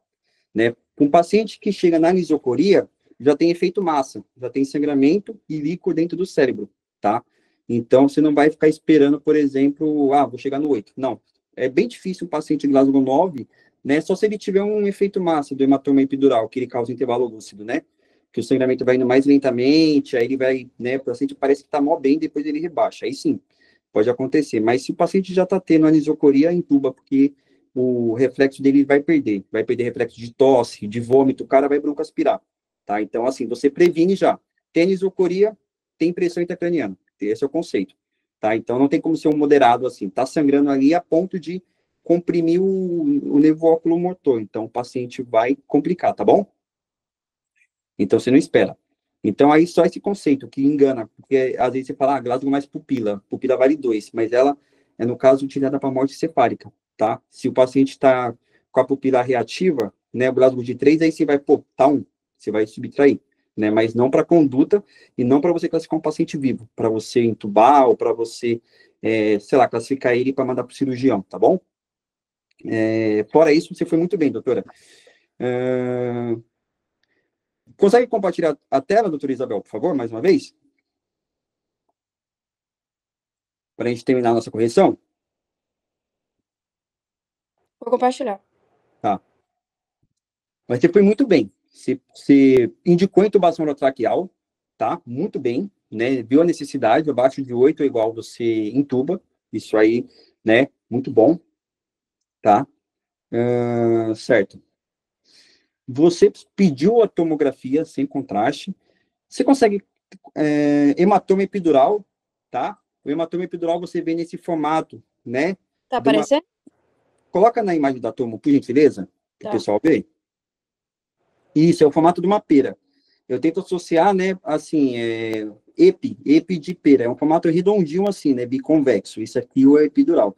O subdural ele já é aquela bananinha, tá? Quando você pegar uma tomografia que vocês verem se cair assim, vocês tentam assimilar que você já vai saber. O subdural, geralmente, ele esparrama mais, porque o sangramento, como ele é dentro da dura mater do cérebro, ele esparrama mais, assim. Então, você vê ele nesse formato, assim, de uma banana mesmo, de um C, tá? Isso aí é o hematoma epidural, tem um pouco de desvio de linha média, né? Que é onde corre a compressão do óculo motor. Muito bem, então é tomografia sem contraste, você identificou o epidural, tem que falar, tá? Certo, muito bem. Você falou aqui, indicou intubação, fez a tomografia também muito bem, e verbalizou, igual a doutora fez. Vocês viram a alteração? Verbaliza, meu paciente está bradicárdio, está hipertenso e bradispneia, tá? Você verbaliza, que aí você já está verbalizando que ele tem um problema ali que você vai resolver. né? E também, no aumento da pressão intracraniana, além da anisocoria, você vai ter essa alteração. Por isso que você não espera o paciente rebaixar para entubar. Né? Ele chegou isocórico, tá complicado lá no cérebro. Tá pressionando. E a conduta é cirúrgica. Você faz a trepanação, na verdade, drenagem do hematoma epidural, né? Internação de UTI, muito bem. Cabeceira elevada por causa da pressão intracraniana, para tentar diminuir, tá? E realizar monitorização contínua. Muito bem. Você encaminhou para o cirurgião, perfeito, tá? Verbalizou o neurocirurgião, pediu o laboratório, tá? E fez o E, disposição do paciente, tá? Uma outra dica. Não dê tanto volume para o paciente que tem uma hemorragia cerebral, porque ele pode causar o edema vasogênico. Por quê? O cérebro, ele aumenta a pressão intracraniana para tentar perfundir o cérebro. Ou, perdão, o corpo, ele aumenta a pressão intraarterial para tentar perfundir ali o cérebro. A pique, né? Ele tenta fazer perfusão ali. Se você der volume, esse aumento de pressão arterial é sistêmica, não é só no cérebro, é no corpo todo. Aumenta a pressão também dos capilares. Então, esses capilares começam a romper, né? O paciente pode ter um edema vasogênico, né? Neurogênico, perdão, o edema neurogênico, se você ficar mandando muito líquido para ele, porque esse aumento da pressão acaba sangrando lá os alvéolos, e se você der muito líquido para ele, acaba dando esse edema neurogênico. Então, tem que tomar muito cuidado com essas condutas de mandar volume, né? Será que eu preciso mesmo mandar volume para ele, mandar sangue? Sempre tem tabela de sequência. Você faz hidratação, faz o acesso, mas não foca só, vou fazer reposição agressiva, essas coisas, que você acaba, às vezes, complicando e pode dar checklist negativo, tá? Então, se a pressão está muito alterada, não adianta você diminuir ela com antihipertensivo, porque isso aqui é um mecanismo de compensação para perfundir o cérebro. Aí o corpo entende, deixa tudo, vamos mandar sangue lá para cima, que o cara, senão ele vai morrer. Então, se você atrapalhar esse mecanismo, e aí é onde complica a grande maioria das vezes. Não adianta antihipertensivo. Ele vai melhorar depois da cirurgia, né, que vai voltar ao normal. Porque esse aumento da pressão, ele acaba mexendo em tudo. Barro receptor, e compressão do bulbo, por isso que o paciente tem essa alteração respiratória, tá? Então, se atentar com o volume, não ficar falando assim, dá o volume, mas não fala, vou dar reposição agressiva, tá? Que é uma das complicações, é o edema neurogênico, tá bom? Certo. E as condutas foi perfeita, mandou para o cirurgião, né? Pediu a tomografia, muito bem, você mandou muito bem, doutora. Alguém tem alguma dúvida do caso? Agradeço a doutora Isabel também, todo mundo que participou. Já vamos, estamos encerrando já. Alguém tem alguma dúvida aí sobre o caso aqui do hematoma epidural, subdural? E lembrar só que o epidural, ele causa intervalo lúcido, tá? O subdural não. O epidural, intervalo lúcido. Paciente que bate a cabeça, chega lá e acaba tendo uma melhora espontânea e depois acaba rebaixando. Isso daí é o epidural. E o subdural pode acontecer no paciente idoso, paciente que ingere álcool, então pode acontecer o crônico, o epidural não. Tá? Pode acontecer um paciente que chegar na emergência com dor de cabeça, ele caiu semana retrasada e deu hematoma, tá? No epidural não. Que, assim, tem que ir muito preparado para isso. E da pupila é isso, galera. Só para vocês não confundir. Não coloca a pupila para diminuir ou aumentar a glásula, tá bom? Gente, obrigado aí por estar aí com a gente mais uma vez nas lives, tá? Quem tiver dúvida aí pode estar mandando. A gente vai marcar novas lives aí. Vai estar postando lá no grupo. E se alguém tiver alguma dúvida aí, pode estar mandando, tá? A gente agradece aí de coração. Eu que agradeço vocês aí. A coragem também está estudando aí com a gente. E a gente vai vencer isso daí, A gente vai pegar esse NEP e vai arrebentar. Muito obrigado, gente. Tudo de bom aí para vocês. Dúvidas, só mandar aí.